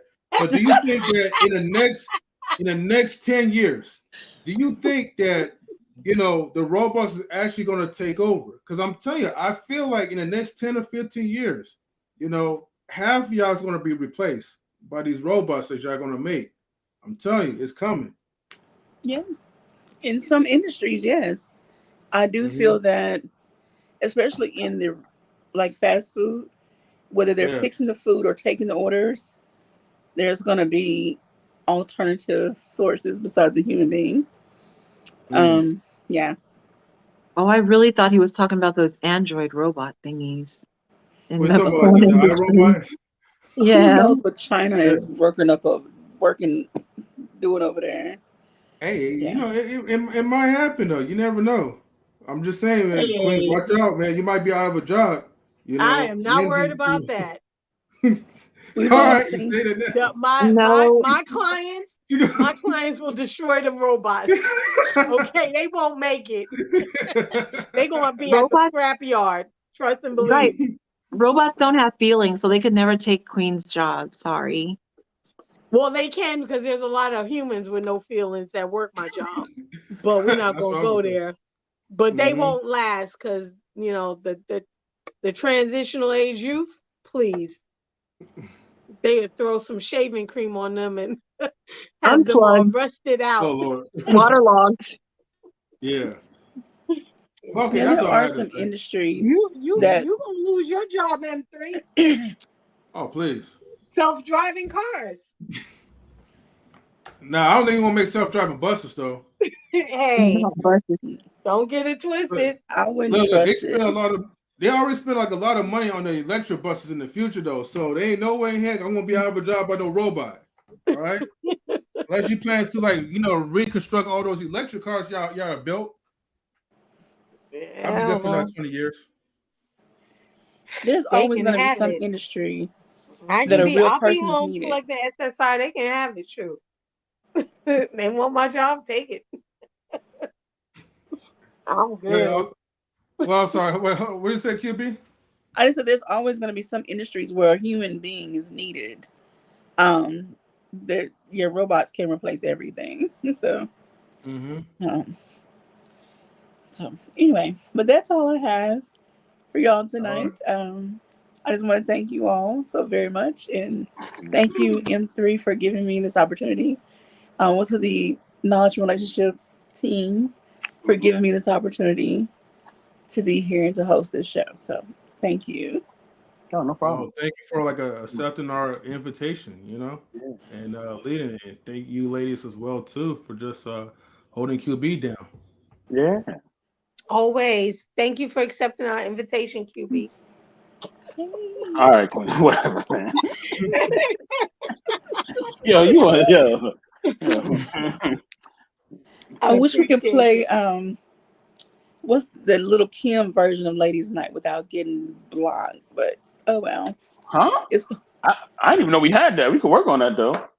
You never heard the Little Kim version of Ladies Night? No, I I mean, I heard about that. no, I know what you're talking about, but I mean, I know what you're talking about, but I'm whatever, man. I got all my sisters with me. It's Ladies Night. I don't sing, so that's how you get. It got left on there. God bless her soul, and everybody else. I know Missy Elliott on there. Yeah, I remember that guy. That joint was fire. Yeah, it's a tight little mix. So anyway, but that's it. That's all, y'all. What Porky Pig say? That's that's all, thank folks. You. Yeah, that's all, folks. All right. Well, ladies, thank you so much. Everyone else, have a wonderful night, and and get it right. Get your minds right, everyone. Anyways, I guess we're out, y'all. You gotta play the Mario song. Oh yeah.